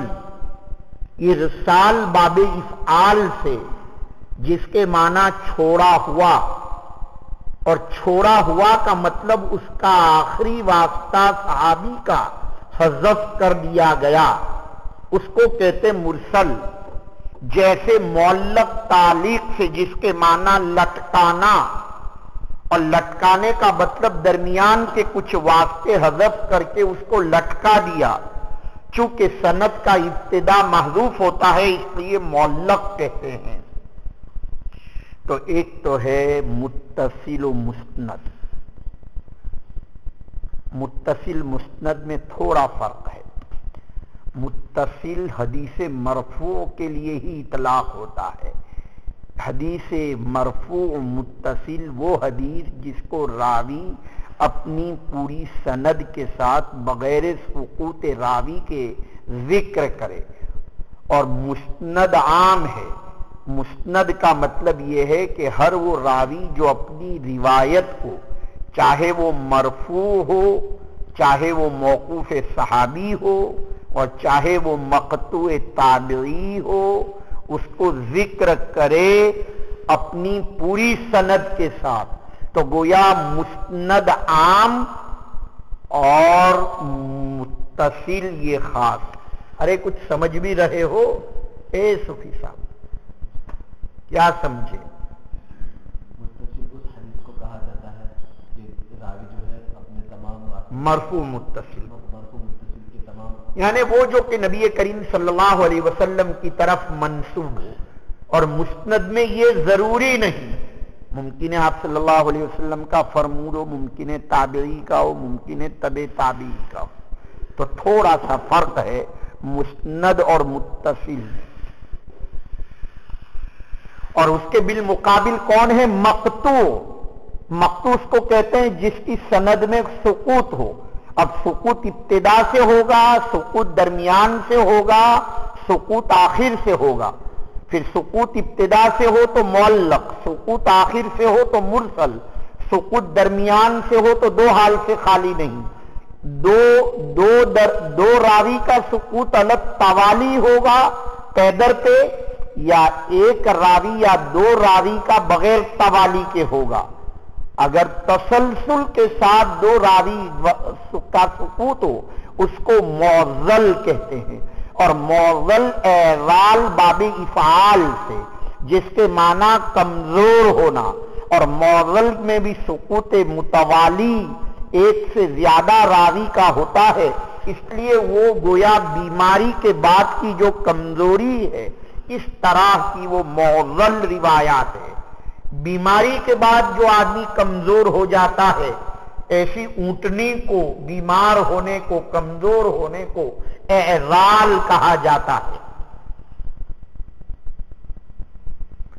اور اگر مان لیجئے کہ درمیان میں سقوط ہو لیکن ایک ہی واسطے کا سقوط ہو، یا دو کا ہو لیکن توالی کے ساتھ نہ ہو، اس کو بھی منقطع اور مقطوع کہتے ہیں۔ تو گویا مقطوع کے دو معنی ہیں۔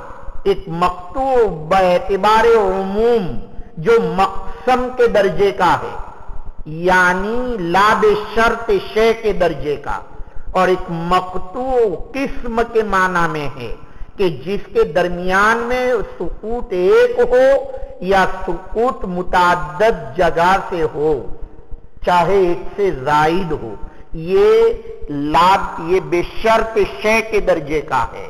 نہیں سمجھ رہے ہیں؟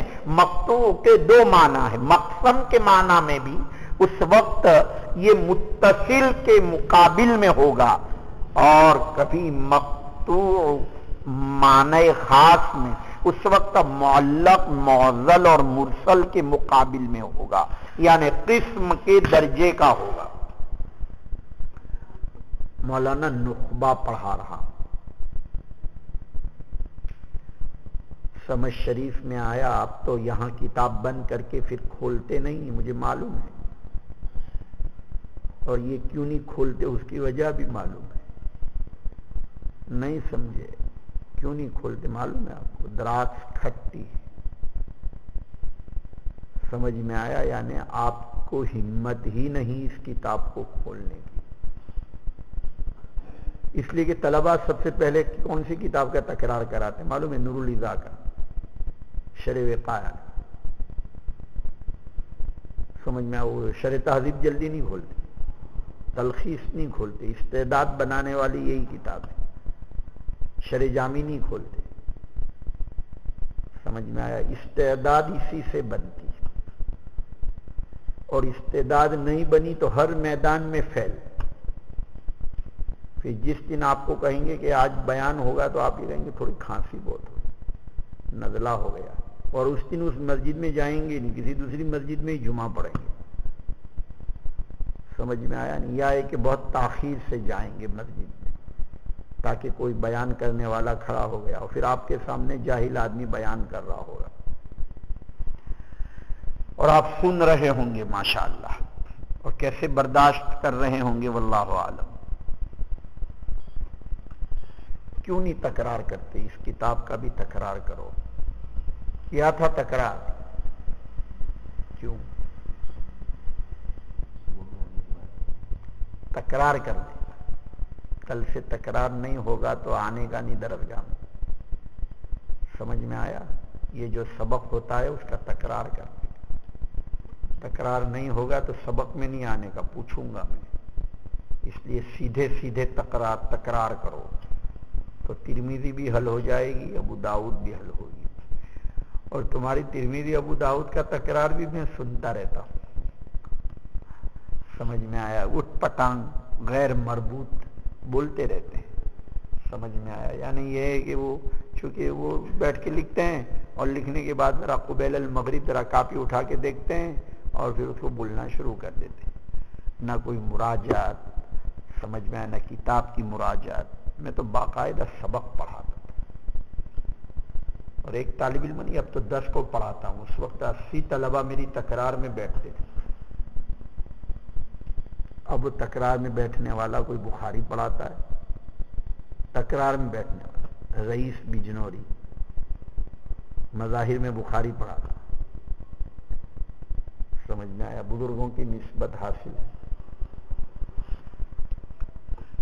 تو وہ میری تکرار میں بیٹھتے تھے، قاسم سہارنپوری، صدیق مراد آبادی،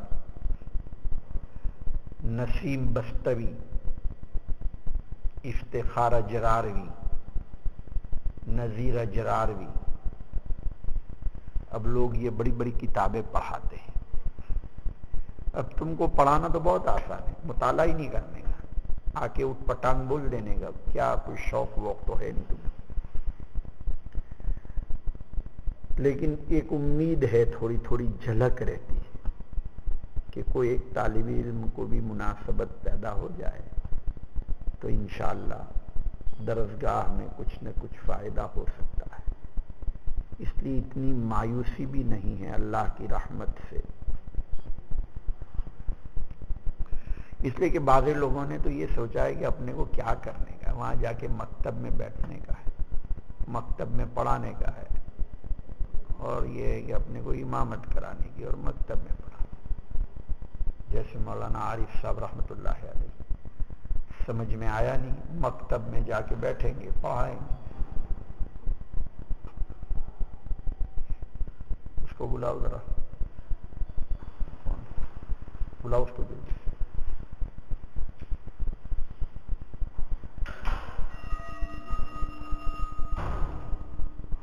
جی۔ تو میں یہ عرض کر رہا تھا کہ ایک عنوان ہے التعلیق کا، تعلیق اس کو کہتے ہیں جس کی سند کا حصہ حذف کر دیا جائے، دو اصطلاح ہے، یا تو ابتدائی سند کو حذف کر دیں یا پوری سند کو حذف کر دیں. پوری سند کو حذف کر دیں وہ تعلیق ہے. اس اعتبار سے مشکات المصابیح کو جہاں آپ نے جامع کہا، مستخرج کہا، آپ نے اس کا نام جیسے کہ مستدرک رکھا، اس کا نام آپ تعلیق بھی رکھ سکتے ہیں، اس لیے کہ پوری سند مشکات میں حذف ہے. کہاں کیا کر رہے تھے؟ کس کی؟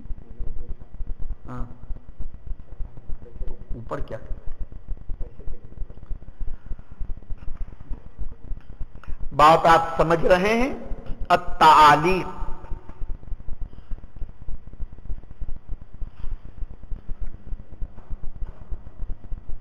مشکات المصابیح کے بارے میں تعلیق کا بھی اطلاق ہو سکتا ہے، جیسے کہ ابھی آپ نے پڑھا کہ مستخرج بھی کہتے ہیں.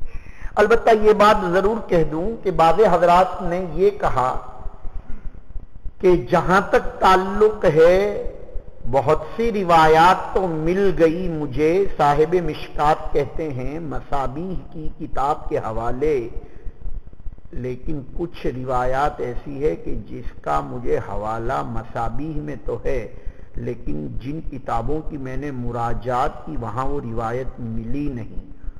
تو صاحب مشکات کہتے ہیں میں نے وہاں بیاض چھوڑ دی ہے، سفیدی چھوڑ دی ہے، تاکہ بعد میں کوئی آئے تو اس سفیدی کو پور کرے. بعد میں ایک شخص آئے علامہ اصیل الدین اور علامہ ابن الملک، انہوں نے کوشش کی ہے ان بیاضات کو پور کرنے کی. آپ ان بیاضات کو دیکھ سکتے ہیں، وہاں انہوں نے پوری اس طرح کیا کہ بین السطور لکھ دیا ہے. پور کرنے کا مطلب یہی ہے، یہ مطلب نہیں کہ بڑے حروف میں اس کو پور کر دیا، تاکہ پتہ چلے کہ یہاں اصل میں بیاض تھی، یعنی صاحب مشکات نے سفیدی چھوڑی تھی، لیکن علامہ اصیل الدین اور ابن الملک نے اس بیاض کو پور کیا ہے. سمجھ شریف میں آیا. ان بیاضات کو آپ جمع کر سکتے ہیں، تلاش کر سکتے ہیں. میں تمہاری جگہ ہوں تو کیا کروں؟ جیسے ہی میں باہر نکلوں اور فوراً مشکات کھول کے بیاض تلاش کرنا شروع کروں. یہ بیماری ہے. یعنی اگر استنجا کرنے جانا ہے، سمجھ میں آیا تو تم استنجے کے لیے گئے اور وہ میں سامنے دروازے پر وہ بیاض تلاش کر. جیسے آپ ابھی جیسی چھٹی ہوگی کتنی جلدی دوڑیں گی، بلکہ کانٹیکٹ ہو گیا ہوگا کہ میرے لیے 250 گرام بھجیے رہنے دینا. باقاعدہ ان کو کہہ دیا ہوگا کہ بھائی کبھی دیر ہو جائے، سمجھ میں آیا مجھے آنے میں، تو میرے 250 گرام بھجیے رہنے دینا. چونکہ ان کا پورا نامہ چلتا، سمجھ میں آیا، اس لیے ان کی رعایت میں سوچتے ہیں کہ ان کے لیے رعایت کر دیں، چونکہ یہ چکن ہماری بک کراتے رہتے ہیں، کھاتے رہتے ہیں چکن. تو وَلِلنَّاسِ فِي مَا يَعْشِقُونَ مَذَاهِبُ، ہر ایک کا اپنا شوق ہے. کسی کو بھجیے کا شوق ہے، کسی کو بیاض تلاش کرنے کا شوق. فون وون تو تھا ہی نہیں، خط بھی اگر آتا تھا تو میری والدہ کو لکھنا نہیں آتا، بیچاری اپنے اور سے کچھ لکھ لیتی تھی. کبھی ہمارے ماموں یعقوب کے پاس لکھواتی تھی. والد صاحب کا تو ایک ہی خط آیا 14 صفحے کا، سمجھ میں آیا، 14 سال میں. بسم اللہ الرحمن الرحیم پورے بڑے حروف میں لکھا، اور پہلی کہ شیطان کا اول نمبر آیا تھا عبادات کے اندر جنت میں. اگر آپ کا دور حدیث میں پہلا نمبر آ گیا تو کوئی کمال نہیں ہے، تکبر پیدا نہ ہونا چاہیے. مبارکبادی دینے کی بجائے اس وقت تو رونا آیا تھا بہت کہ لوگ مبارکبادی دیتے ہیں اور یہ تو اس طرح لکھ رہے ہیں. اب وہ خط جب بھی نظر پڑتی ہے تو بوسہ دیتا ہوں. سمجھ میں آیا کہ کتنا مزہ، کتنا اچھا خط لکھا. ان کے حروف دیکھنے کا جی چاہتا ہے، اکثر دیکھنے کے، ان کی رائٹنگ دیکھنے کا جی چاہتا ہے کہ کتنا اچھا خط لکھا. 14 سال میں ایک ہی خط لکھا والد صاحب، دورے میں پہلا نمبر آیا تھا، اور وہ خط بھی اس طرح لکھا. تو ایسی تربیت جب ہوتی ہے مولانا تو آدمی کچھ کام کا بنتا ہے. اب تو ہر وقت مولانا یہ فکر ہے کہ اگر کچھ کہہ دیا تو ناراض ہو جائیں. ان کے بارے میں تو ایسا گمان نہیں ہے، ان کے بارے میں بھی ایسا گمان نہیں، لیکن کچھ لوگوں کے بارے میں ایسا گمان رہتا ہے. سمجھ میں آیا کہ یہ ناراض ہو جائیں گے، اگر کچھ کہیں گے تو ناراض ہو جائیں گے.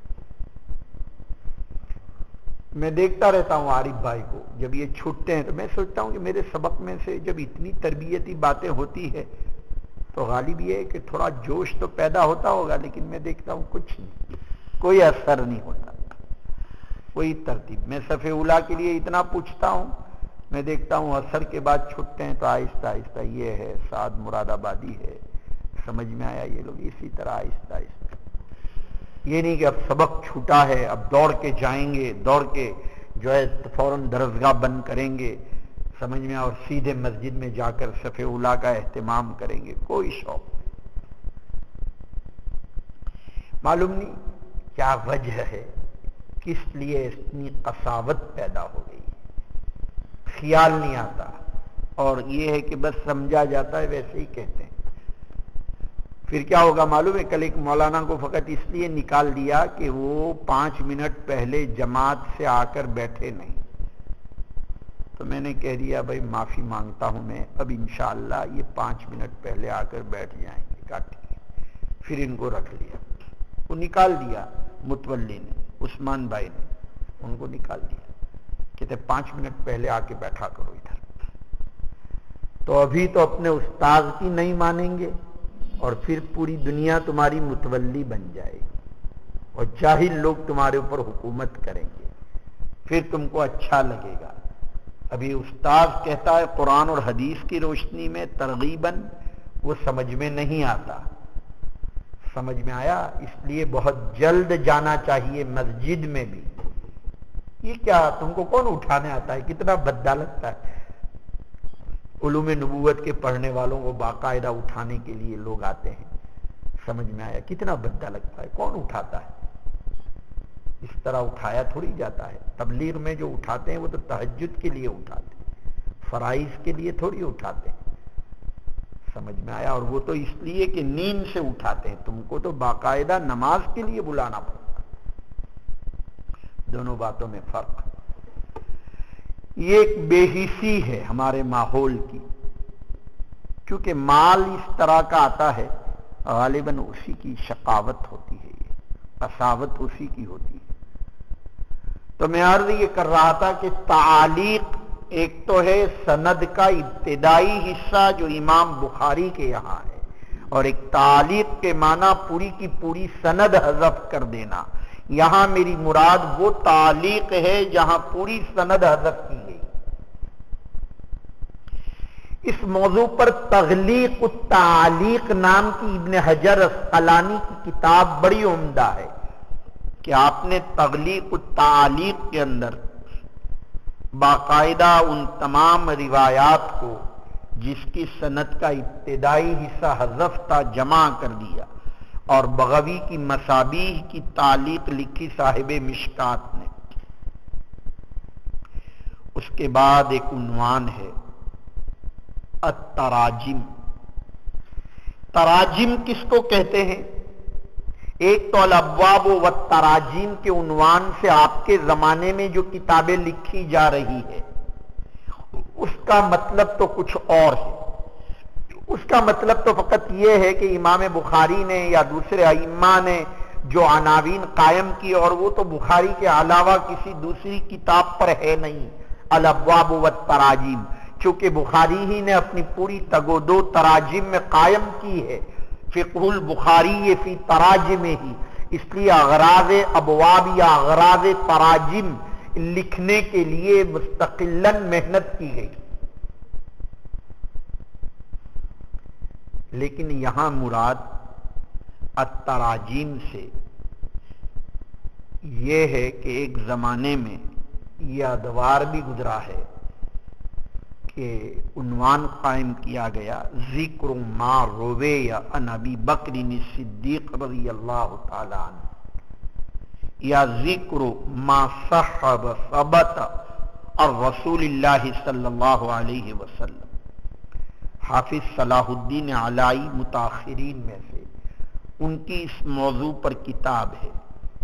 اسی طرح معرفت من روا عن ابیہ عن جدہ، یہ بھی اسی نوع کی کتاب ہے۔ پھر ایک عنوان ہے الترغیب والترہیب، جس کا مطلب ایسی روایات کو جمع کرنا جس سے آخرت کی طرف رغبت یا کسی اچھے عمل، نماز، روزہ، زکوٰۃ کی ترغیب ہو، یا اس کے چھوڑنے کی یا کسی گناہ کی ترہیب ہو، جس میں وعدے کی روایات ہو، جس میں وعید کی روایات ہو، اس کو الترغیب والترہیب کہتے ہیں۔ علامہ بیہقی کی الترغیب والترہیب، اسی طریقے سے حافظ منذری کی الترغیب والترہیب آپ کے مکتبے میں ہے۔ اسی طرح امام بیہقی کی ترغیب الصلاۃ۔ ایک نوع ہے فضائل کے نام سے۔ فضائل کا مطلب کیا ہوتا ہے؟ کسی خاص عمل کی فضیلت کی روایات جمع کر دی جائے۔ قرآن مجید کی فضیلت، نماز کی فضیلت، دعوت و تبلیغ کی فضیلت، جہاد کی فضیلت، مسواک کی فضیلت، جیسے فضائل مسواک، فضائل سورہ فاتحہ، فضائل معوذتین، فضائل سورہ یاسین، فضائل جہاد۔ علامہ ابن شداد المسلی کی کتاب ہے۔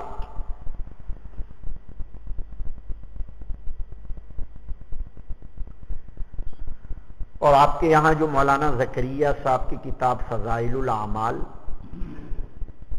جس پر بڑے اعتراضات بھی ہیں اور علماء نے انہیں اعتراضات کے جوابات بھی دیے ہیں کہ بہت ضعیف روایات اس میں موجود ہے۔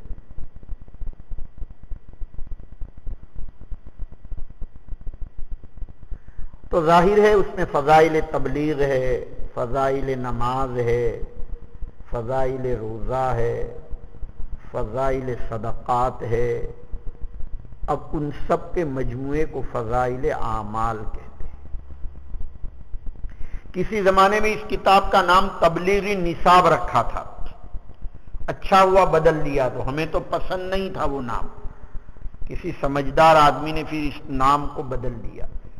تبلیغی نصاب کا مطلب تو پھر یہ ہوتا ہے کہ اتنا ہی نصاب ہے امت تک پہنچانے کے لیے، گویا پورا دین اس کتاب میں آ گیا، اس سے زیادہ دین پڑھنے کی ضرورت نہیں ہے۔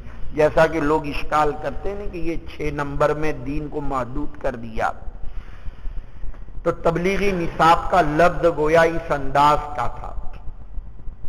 اب تو فضائل اعمال کے نام سے یہ کتاب چھپتی ہے۔ اسی طریقے سے ایک نوع جس کا نام ہے الامالی، املا کی جمع۔ ایک عالم بیٹھتا تھا، اس کے ارد گرد تلامذہ بیٹھتے تھے، محابیر یعنی دوات اور قراطیس یعنی کاپیاں لے کر، اور استاد کتاب اور کاپی لکھواتا تھا اور طلبہ لکھتے تھے۔ یہ بہت پرانے زمانے کی بات معلوم ہوتی ہے، غالباً امالی۔ ہمارے زمانے میں اب اس کی کوئی حاجت نہیں رہی ہے۔ امالی حافظ ابن حجر عسقلانی کی مشہور ہے۔ جو نام ہم امالی رکھتے ہیں، شوافی اس کا نام تعالیق رکھتے ہیں، اور ہمارے یہاں تعالیق کا مفہوم ما قبل میں گزر چکا ہے۔ ایک نوع جو سب سے پہلے دن گزری، مسلسلات، جمع ہے مسلسلتن کی۔ مسلسلتن سلسل یسلسل، رباعی مجرد سے، اس میں مفعول کا صیغہ، جس کا معنی تو آتے ہیں سلسلہ بند کسی چیز کا ہونا۔ یہاں مسلسل کے معنی کسی سند میں صیغ ادا میں اول سے لے کر آخر تک اتفاق کا ہونا۔ مثلا کوئی روایت ہے سمعتو سے، اب تمام راوی کہہ رہے ہیں سمعت فلان، یا مثال کے طور پر کبھی تو مسلسل قولی ہوتا ہے، ہر استاد نے اپنے شاگرد کو جب بھی روایت بیان کی تو یہ کہا اشہد اللہ الہ، یا یہ کہ مسلسل فعلی ہوتا ہے جیسے کہ اخذ لحیہ کے ساتھ، یا مسلسل بالمصافحہ ہوتا ہے، یا مسلسل فی یوم العید ہوتا ہے۔ کوئی مولانا صاحب نے ابھی ارادہ کیا غالباً اس دن سنیچر کے دن کہ میں آج سے عوام کو حدیث کی کتاب سنانا چاہتا ہوں تو مسلسلات کی حدیث پڑھوں۔ میں نے کہا تبرکن پڑھ دیجیے، حالانکہ وہ خود بھی حدیث کی کتاب دارالعلوم میں پڑھاتے ہیں، لیکن ان کی سعادت کی بات ہے، انہوں نے مشورہ کیا، پھر کہا کہ میرا ارادہ ریاض الصالحین پڑھنے کا۔ میں نے کہا اس کی بجائے تم ترجمان السنہ مولانا بدر عالم کی پڑھتے رہو۔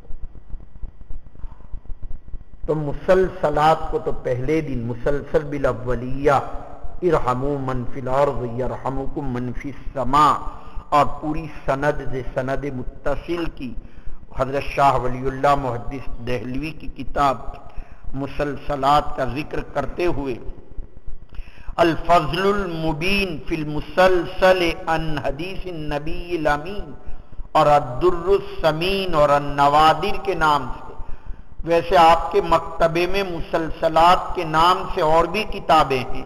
شاہ ولی اللہ محدث دہلوی کی کتاب کے علاوہ مسلسل کی تعریف بھی الفیہ میں لکھی ہے، مسلسل الحدیث ما تواردا فیہ الرواۃ واحدا فواحدا۔ حدیث مسلسل وہ ہے کہ جس میں صیغ ادا میں یا اور کسی چیز میں اتحاد ہو۔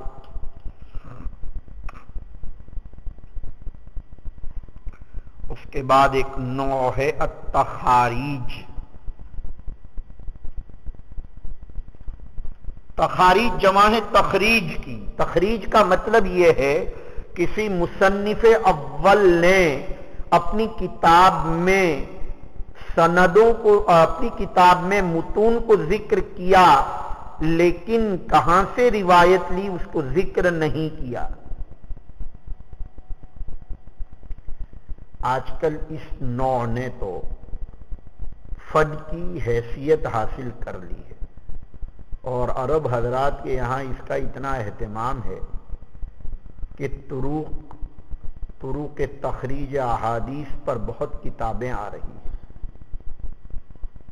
اس باب میں نسب الرایہ کا ذکر کرنا بہت ضروری سمجھتا ہوں۔ صاحب ہدایہ کوئی روایت پیش کرتے ہیں تو ہمارے کرم فرما مولانا ابن حجر اسقلانی تشریف لاتے ہیں تو بڑی آسانی کے ساتھ کہہ دیتے ہیں کہ لم اجد لہو اصلا، کہ مجھے تو یہ روایت کہیں ملی ہی نہیں جو بخاری، جو صاحب ہدایہ برہان الدین مرغی نانی ذکر کرتے ہیں۔ تو علامہ جمال الدین ذیلعی تشریف لائے اور انہوں نے کتاب لکھی نسب الرایہ فی تخریج احادیث الہدایہ۔ اسی طریقے سے حسامی کی تخریج احادیث پر بھی کتاب ہے۔ علامہ ترکمانی نے ہدایہ کی تخریج پر ایک کتاب ہے۔ صاحب مشکات کے اوپر بھی کتاب مستقلاً ہدایت الروات فی تخریج احادیث المشکات کے نام سے کتاب ہے۔ علامہ عراقی نے احیاء علوم الدین کی تخریج پر کتاب لکھی۔ آپ اصول الشاشی اور نور الانوار کی روایات پر بھی کتاب لکھ ڈالیں۔ پوری اصول الشاشی کا مطالعہ کریں گے تو 10-15 روایات ملے گی۔ آج جمعرات ہے، اول سے لے کر آخر تک حدیث کو جمع کر لیں نور الانوار میں اور اس کی تخریجات کو ایک جگہ لکھ دیں۔ کہا جائے گا کہ آپ نے بھی ایک کتاب تخریج اصول الشاشی پر لکھی، تخریج نور الانوار پر لکھی، تخریج شرح عقائد پر لکھی۔ شرح عقائد میں کتنی روایات ہیں اس کو ایک جگہ جمع کر لو اور وہ کہاں ہے ان کے حوالے لکھ لو۔ سمجھ میں آیا؟ یہ التخاریج کہلاتا ہے۔ اس اعتبار سے بھی مشکات کے اوپر ایک اطلاق جامع کا کیا، ایک اطلاق مستدرک کا کیا، ایک اطلاق مستخرج کا کیا اور ایک اطلاق تخاریج کا بھی، اس لیے کہ مصابیح کے حوالے پور کیے انہوں نے۔ اس کے بعد ایک نو الزوائد کے نام سے، ایک نو المختصرات کے نام سے۔ زوائد کا مطلب تو غالباً آپ سمجھ ہی گئے ہوں گے، ایک آدمی دو کتابیں اپنے سامنے رکھتا ہے، مثلا بخاری اور مسلم کو، اور ایسی روایات جو بخاری میں ہے مسلم میں نہیں، تو آپ نے کتاب لکھی زوائد بخاری علی مسلم، یا مسلم میں ہے بخاری میں نہیں تو آپ لکھتے ہیں زوائد مسلم علی البخاری۔ زوائد بخاری سے زیادہ زوائد مسلم زیادہ، اس لیے کہ بخاری کو تو فضیلت کلی حاصل ہے، اب آپ کو ایک ایسی فضیلت بیان کرنا ہے مسلم کی کہ جو مسلم میں زیادہ ہے بخاری میں نہیں ہے، یا یہ کہ آپ نے سنن اربعہ کے زوائد لکھے، یعنی ابو داؤد، ترمذی، نسائی، ابن ماجہ میں وہ روایات زائدہ جو بخاری مسلم میں نہیں، تو زوائد اربعہ علی الصحیحین، یہ سب زوائد کا سلسلہ بڑا چل رہا ہے، جیسا کہ ابن حبان کے اوپر علامہ نور الدین ہیثمی کا زوائد الموارد الزمعان الی زوائد ابن حبان، اسی طرح علامہ مغلطایہ ابن خلیج حنفی کی زوائد ابن حبان علی الصحیحین، اسی طرح مسند احمد کے زوائد صحاح ستہ پر زوائد مسند احمد علی الستہ، اسی طریقے سے البحر الزخار فی زوائد البزار ابو بکر بویسی کی، اسی طرح زوائد المساند العشرہ، یہ تمام کی تمام زوائد کہلاتی ہے۔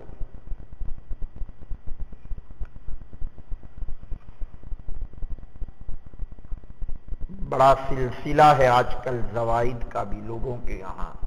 ایک مختصرات نام کی کتاب بھی، اس کا بھی نام بہت واضح ہے، یعنی کوئی مصنف کوئی کتاب کو سامنے رکھتا ہے اور اس کی سندیں حذف کرتا ہے یا اس کے مقررات کو حذف کر دیتا ہے باعتبار متون کے، جیسا کہ امام مسلم کی کتاب پر مختصر قرطبی کی، یا جیسا کہ مختصر ابو داؤد کی علامہ منذری کی، اس کا نام علماء نے تجرید بھی رکھا ہے، جیسا کہ التجرید الصریح علامہ ابو العباس شرقی کی، اور ویسے بھی تجرید بخاری علامہ زبیدی کی آپ کے مکتبے میں موجود ہے، علامہ بدر الدین حلبی کی ارشاد السامع بخاری کی تجرید کے اوپر کتاب ہے،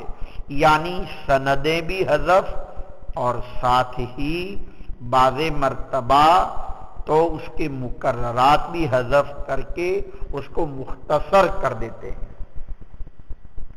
یا ایک باب میں 10 روایتیں ہیں اور آپ کو ایک روایت جامع ہے، اسی سے آپ کا مقصد حل ہو جاتا ہے، آپ 9 روایت کو حذف کر دیتے ہیں اور اس ایک ہی روایت کو ذکر کر دیتے ہیں، اس کو کہا جاتا ہے تجرید بھی، اور اسی کا نام ہے مختصرات بھی۔ آپ غالباً مجھے بتا سکتے ہوں گے کہ میں نے کتنی انواعیں اب تک آپ کے سامنے پیش کی؟ جی 36۔ اس کے بعد 37ویں نوع الترتیب کے نام سے۔ کیا معنی الترتیب کے نام سے 37ویں نوع؟ پہلے والے مصنف نے اپنی کتاب کو غیر مرتب لکھا ہے، بعد والا مصنف آ کر اس کتاب کی ترتیب دیتا ہے، جیسے کہ ترتیب احادیث سنن دارمی پر ابو عبداللہ حاجب کی کتاب الابانہ فی ترتیب ابی عوانہ، جیسے کہ البغیہ فی ترتیب حلیہ سید عبدالعزیز کی کتاب، یعنی جو غیر مرتب کتاب ہے اس کو مرتب کرنا، جیسا کہ ابن حجر کی کتاب الانتفاع بترتیب دار قطنی علی الانواع، جیسا کہ ابن کثیر کی کتاب ترتیب مسند احمد پر، اور جیسا کہ ابن الساعتی کی کتاب الفتح الربانی، ایک کتاب ہے مسند فردوس کی ترتیب پر تشدید القوس فی ترتیب مسند الفردوس۔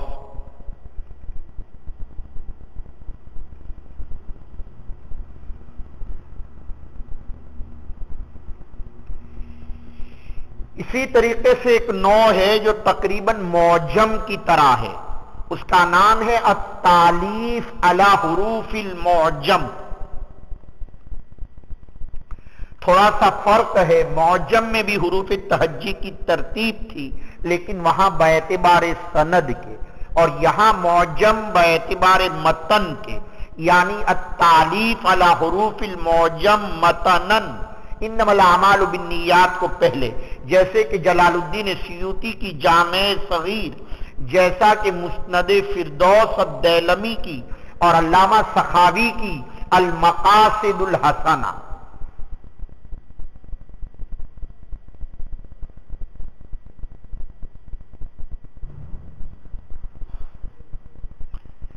اس کے بعد ایک عنوان ہے علم الادعیۃ الماثورہ،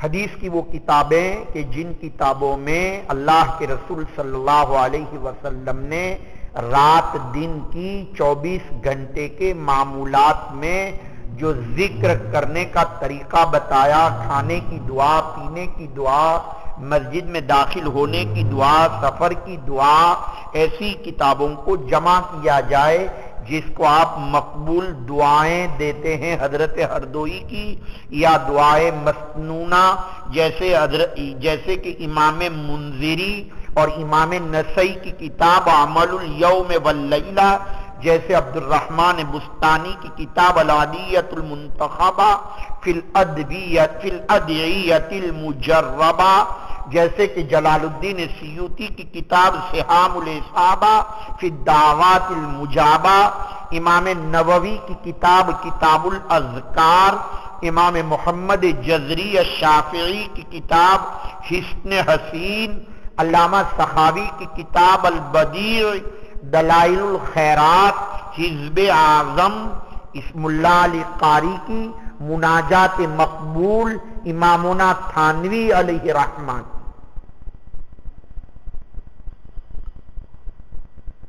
دعائے مسنونہ پر جو کتابیں ہو،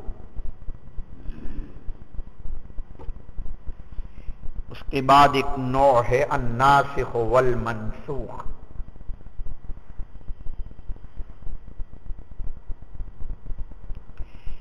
کیا مطلب ہے الناسخ والمنسوخ کا؟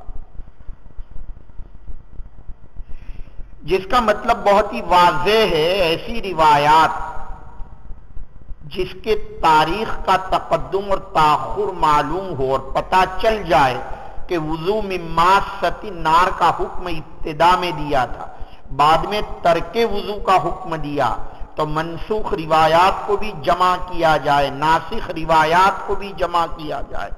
رفع یدین کا حکم پہلے تھا، بعد میں عدم رفع کا، ناسخ منسوخ روایات کو جمع کیا جائے۔ اول من جمع علم الناسخ ابن شہاب زہری ہے، اس باب میں سب سے مشہور کتاب علامہ حازمی کی ہے، کتاب الاعتبار فی الناسخ والمنسوخ۔ ابن الانباری کی کتاب بھی الناسخ والمنسوخ، ابن النحاس کی کتاب بھی الناسخ والمنسوخ۔ یہاں جو میں نام لے رہا ہوں وہ احادیث کے ناسخ اور منسوخ، کتاب اللہ کے ناسخ اور منسوخ کا تذکرہ اس وقت نہیں ہو رہا ہے۔ اگر کبھی اللہ نے موقع دیا تو کتاب اللہ کے ناسخ اور منسوخ بھی ایک نوع ہے، وہاں ہم ذکر کریں گے۔ علامہ قاسم ابن اصبغ کی کتاب بھی الناسخ والمنسوخ، علامہ ابو عبید کی بھی الناسخ والمنسوخ، یہ سب کتابیں ہیں۔ ارے ملتی ہے کچھ کتابیں، او صوفی صاحب نہیں مل رہی، لائے نہیں؟ اچھا پھر یہ جمع کرا دو، اس کا مطالعہ کرو، بیٹھ کر اس کو دیکھو کیا چیز ہے، کتنی انواعیں ہو گئی، 40۔ 41ویں نوع ہے متشابہ الحدیث۔ کیا معنی متشابہ الحدیث کے؟ جیسے قرآن مجید میں آیات محکمات ہے اور آیات متشابہات ہے، الرحمن علی العرش استویٰ وغیرہ، اسی طرح احادیث نبویہ میں ایسی بھی روایات ہے۔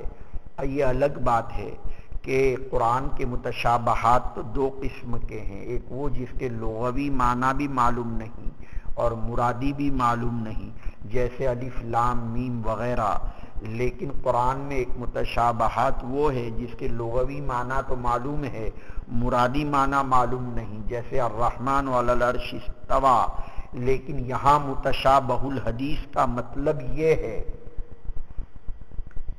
کہ جس کے لغوی معنی تو معلوم ہے لیکن مرادی معنی معلوم نہیں، جیسے کہ آپ کہتے ہیں ید اللہ علی الجماع، جیسے کہ آپ کہتے ہیں کہ اللہ کی دو انگلیوں کے درمیان بنی آدم کے قلوب ہیں، جیسے کہ آپ کہتے ہیں الکبریاء ردائی والعظمت ازاری، غرض ایسے الفاظ حدیث کہ جس کی مراد حقیقی اللہ اور اللہ کے رسول کے علاوہ کسی کو معلوم نہ ہو، ان کو ایک جگہ جمع کر دینا۔ یہ جو میں متشابہ الحدیث کہہ رہا ہوں یہ باعتبار متن کے، ورنہ ایک مستقل نوع سند میں بھی آ رہی ہے، عقیل اور عقیل ناموں میں اشتباہ، وہ فن اس میں متشابہ الحدیث، اس کو متشابہ نہیں کہتے، مشتبہ کہتے ہیں۔ علامہ شمس الدین محمد ابن لبان دودھ بیچتے تھے، انہوں نے سب سے پہلے متشابہ الحدیث کے اوپر باقاعدہ کتاب تالیف فرمائی ہے۔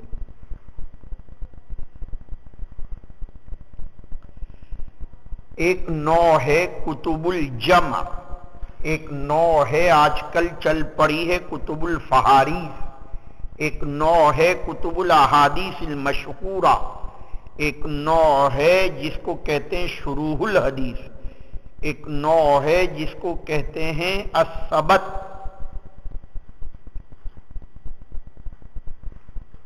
کیا معنی؟ کتب الجمع کے کیا معنی؟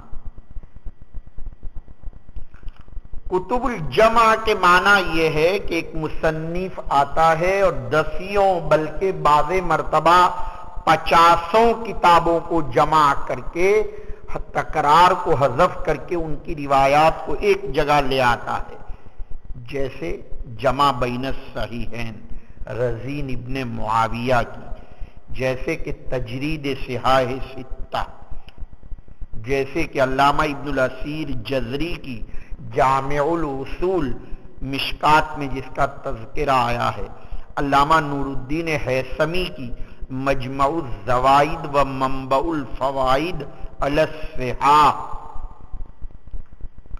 مولانا محمد ابن محمد کی جمع الفوائد 14 کتابوں کا مجموعہ ہے، علامہ سیوطی کی جمع الجوامع آپ کے مکتبے میں موجود ہے، 50 کتابوں کی احادیث جمع کی ہے، جمع الجوامع سیوطی کی،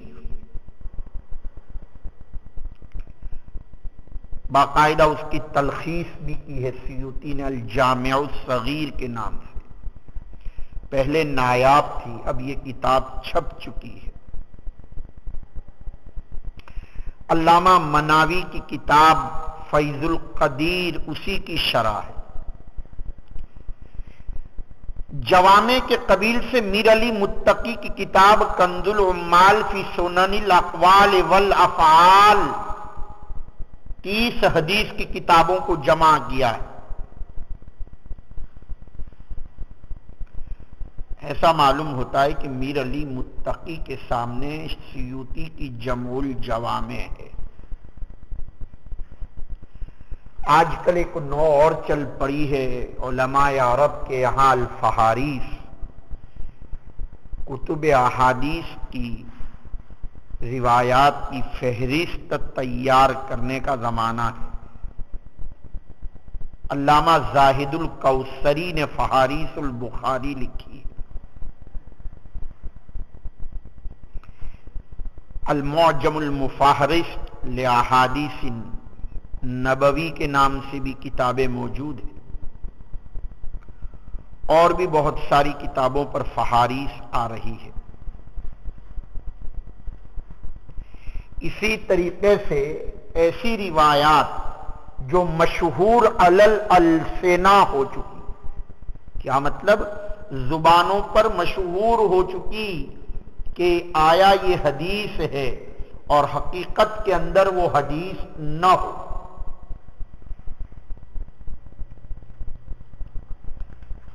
ایک تو حدیث مشہور وہ ہے جو اعلیٰ درجہ ہے، جو متواتر کے بعد کا درجہ ہے۔ یہاں میری مراد وہ مشہور نہیں ہے، یہ مشہور وہ ہے کہ لوگ اس کو حدیث کہتے ہیں۔ جیسے بہت آسانی سے آپ کہہ دیتے ہیں کہ اللہ کے رسول صلی اللہ علیہ وسلم نے فرمایا حب الوطن من الایمان، یا آپ کہہ دیتے ہیں سور المومن شفاء، یا آپ کہہ دیتے ہیں الصلاۃ معراج المومن، اور اللہ کے رسول صلی اللہ علیہ وسلم کی طرف نسبت کر دیتے ہیں۔ اس کے لیے تحقیق کی ضرورت ہے۔ اول تو حب الوطن من الایمان پر اعتراض ہے کہ یہ حدیث صحیح ہے یا نہیں۔ اسی طرح ما من شیء بدع فی یوم الاربعاء الا وقد تم، یہ مشہور علی الالسنہ، اس کو حدیث مشہور باعتبار لغت کے کہتے ہیں۔ اور ایک حدیث مشہور وہ ہے جو مستفیض کا مرادف ہے، جو متواتر کے بعد، کہ جس کی روایت کرنے والے کسی زمانے میں 2 سے زائد ہوں اس کو مشہور کہتے ہیں، اور 2 ہوں اس کو عزیز کہتے ہیں، اور 2 سے کم ہوں اس کو غریب کہتے ہیں۔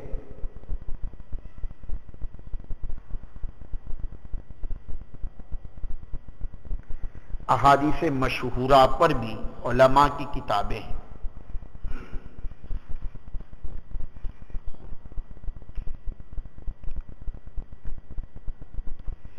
بلکہ احادیث متواترہ پر بھی نوع موجود ہے، اللعالی المتاثرہ فی الاحادیث المتواترہ، لیکن میں سمجھتا ہوں کہ اس تواتر میں عموم ہونا چاہیے، ورنہ تواتر لفظی کے اعتبار سے تو ایک ہی حدیث ملتی ہے، من کذب علی متعمدا فلیتبوأ مقعدہ من النار۔ پھر یہاں کیوں کہا جا رہا ہے؟ اس کا جواب یہ ہے کہ ایک ہے تواتر معنوی، جیسے کہ انما الاعمال بالنیات کو بھی آپ متواتر معنوی کہہ سکتے ہیں، اس لیے کہ باوجود یہ کہ یہ حدیث سند کے اعتبار سے تو غریب ہے، لیکن اپنے مفہوم اور معنی کے اعتبار سے متواتر ہے۔ قرآن مجید میں اس کا مضمون موجود ہے، وما امروا الا لیعبدوا اللہ مخلصین لہ الدین ان صلاتی و نسکی و محیای و مماتی للہ رب العالمین۔ تو گویا یہ بھی ایک مستقل نوع ہے۔ اسی طرح احادیث قدسیہ پر بھی مستقل نوع ملتی ہے۔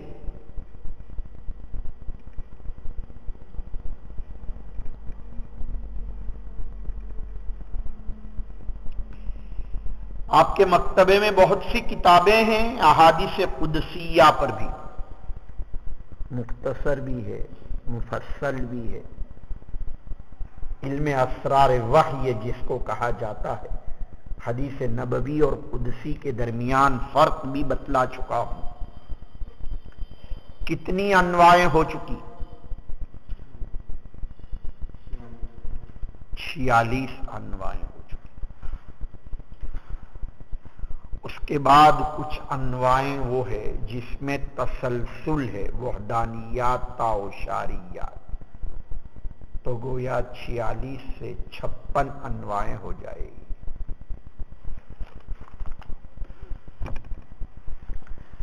تشریف لے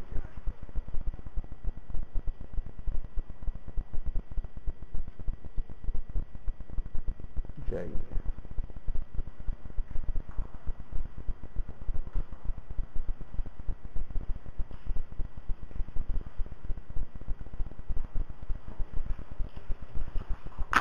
جلدی سے ضروریات سے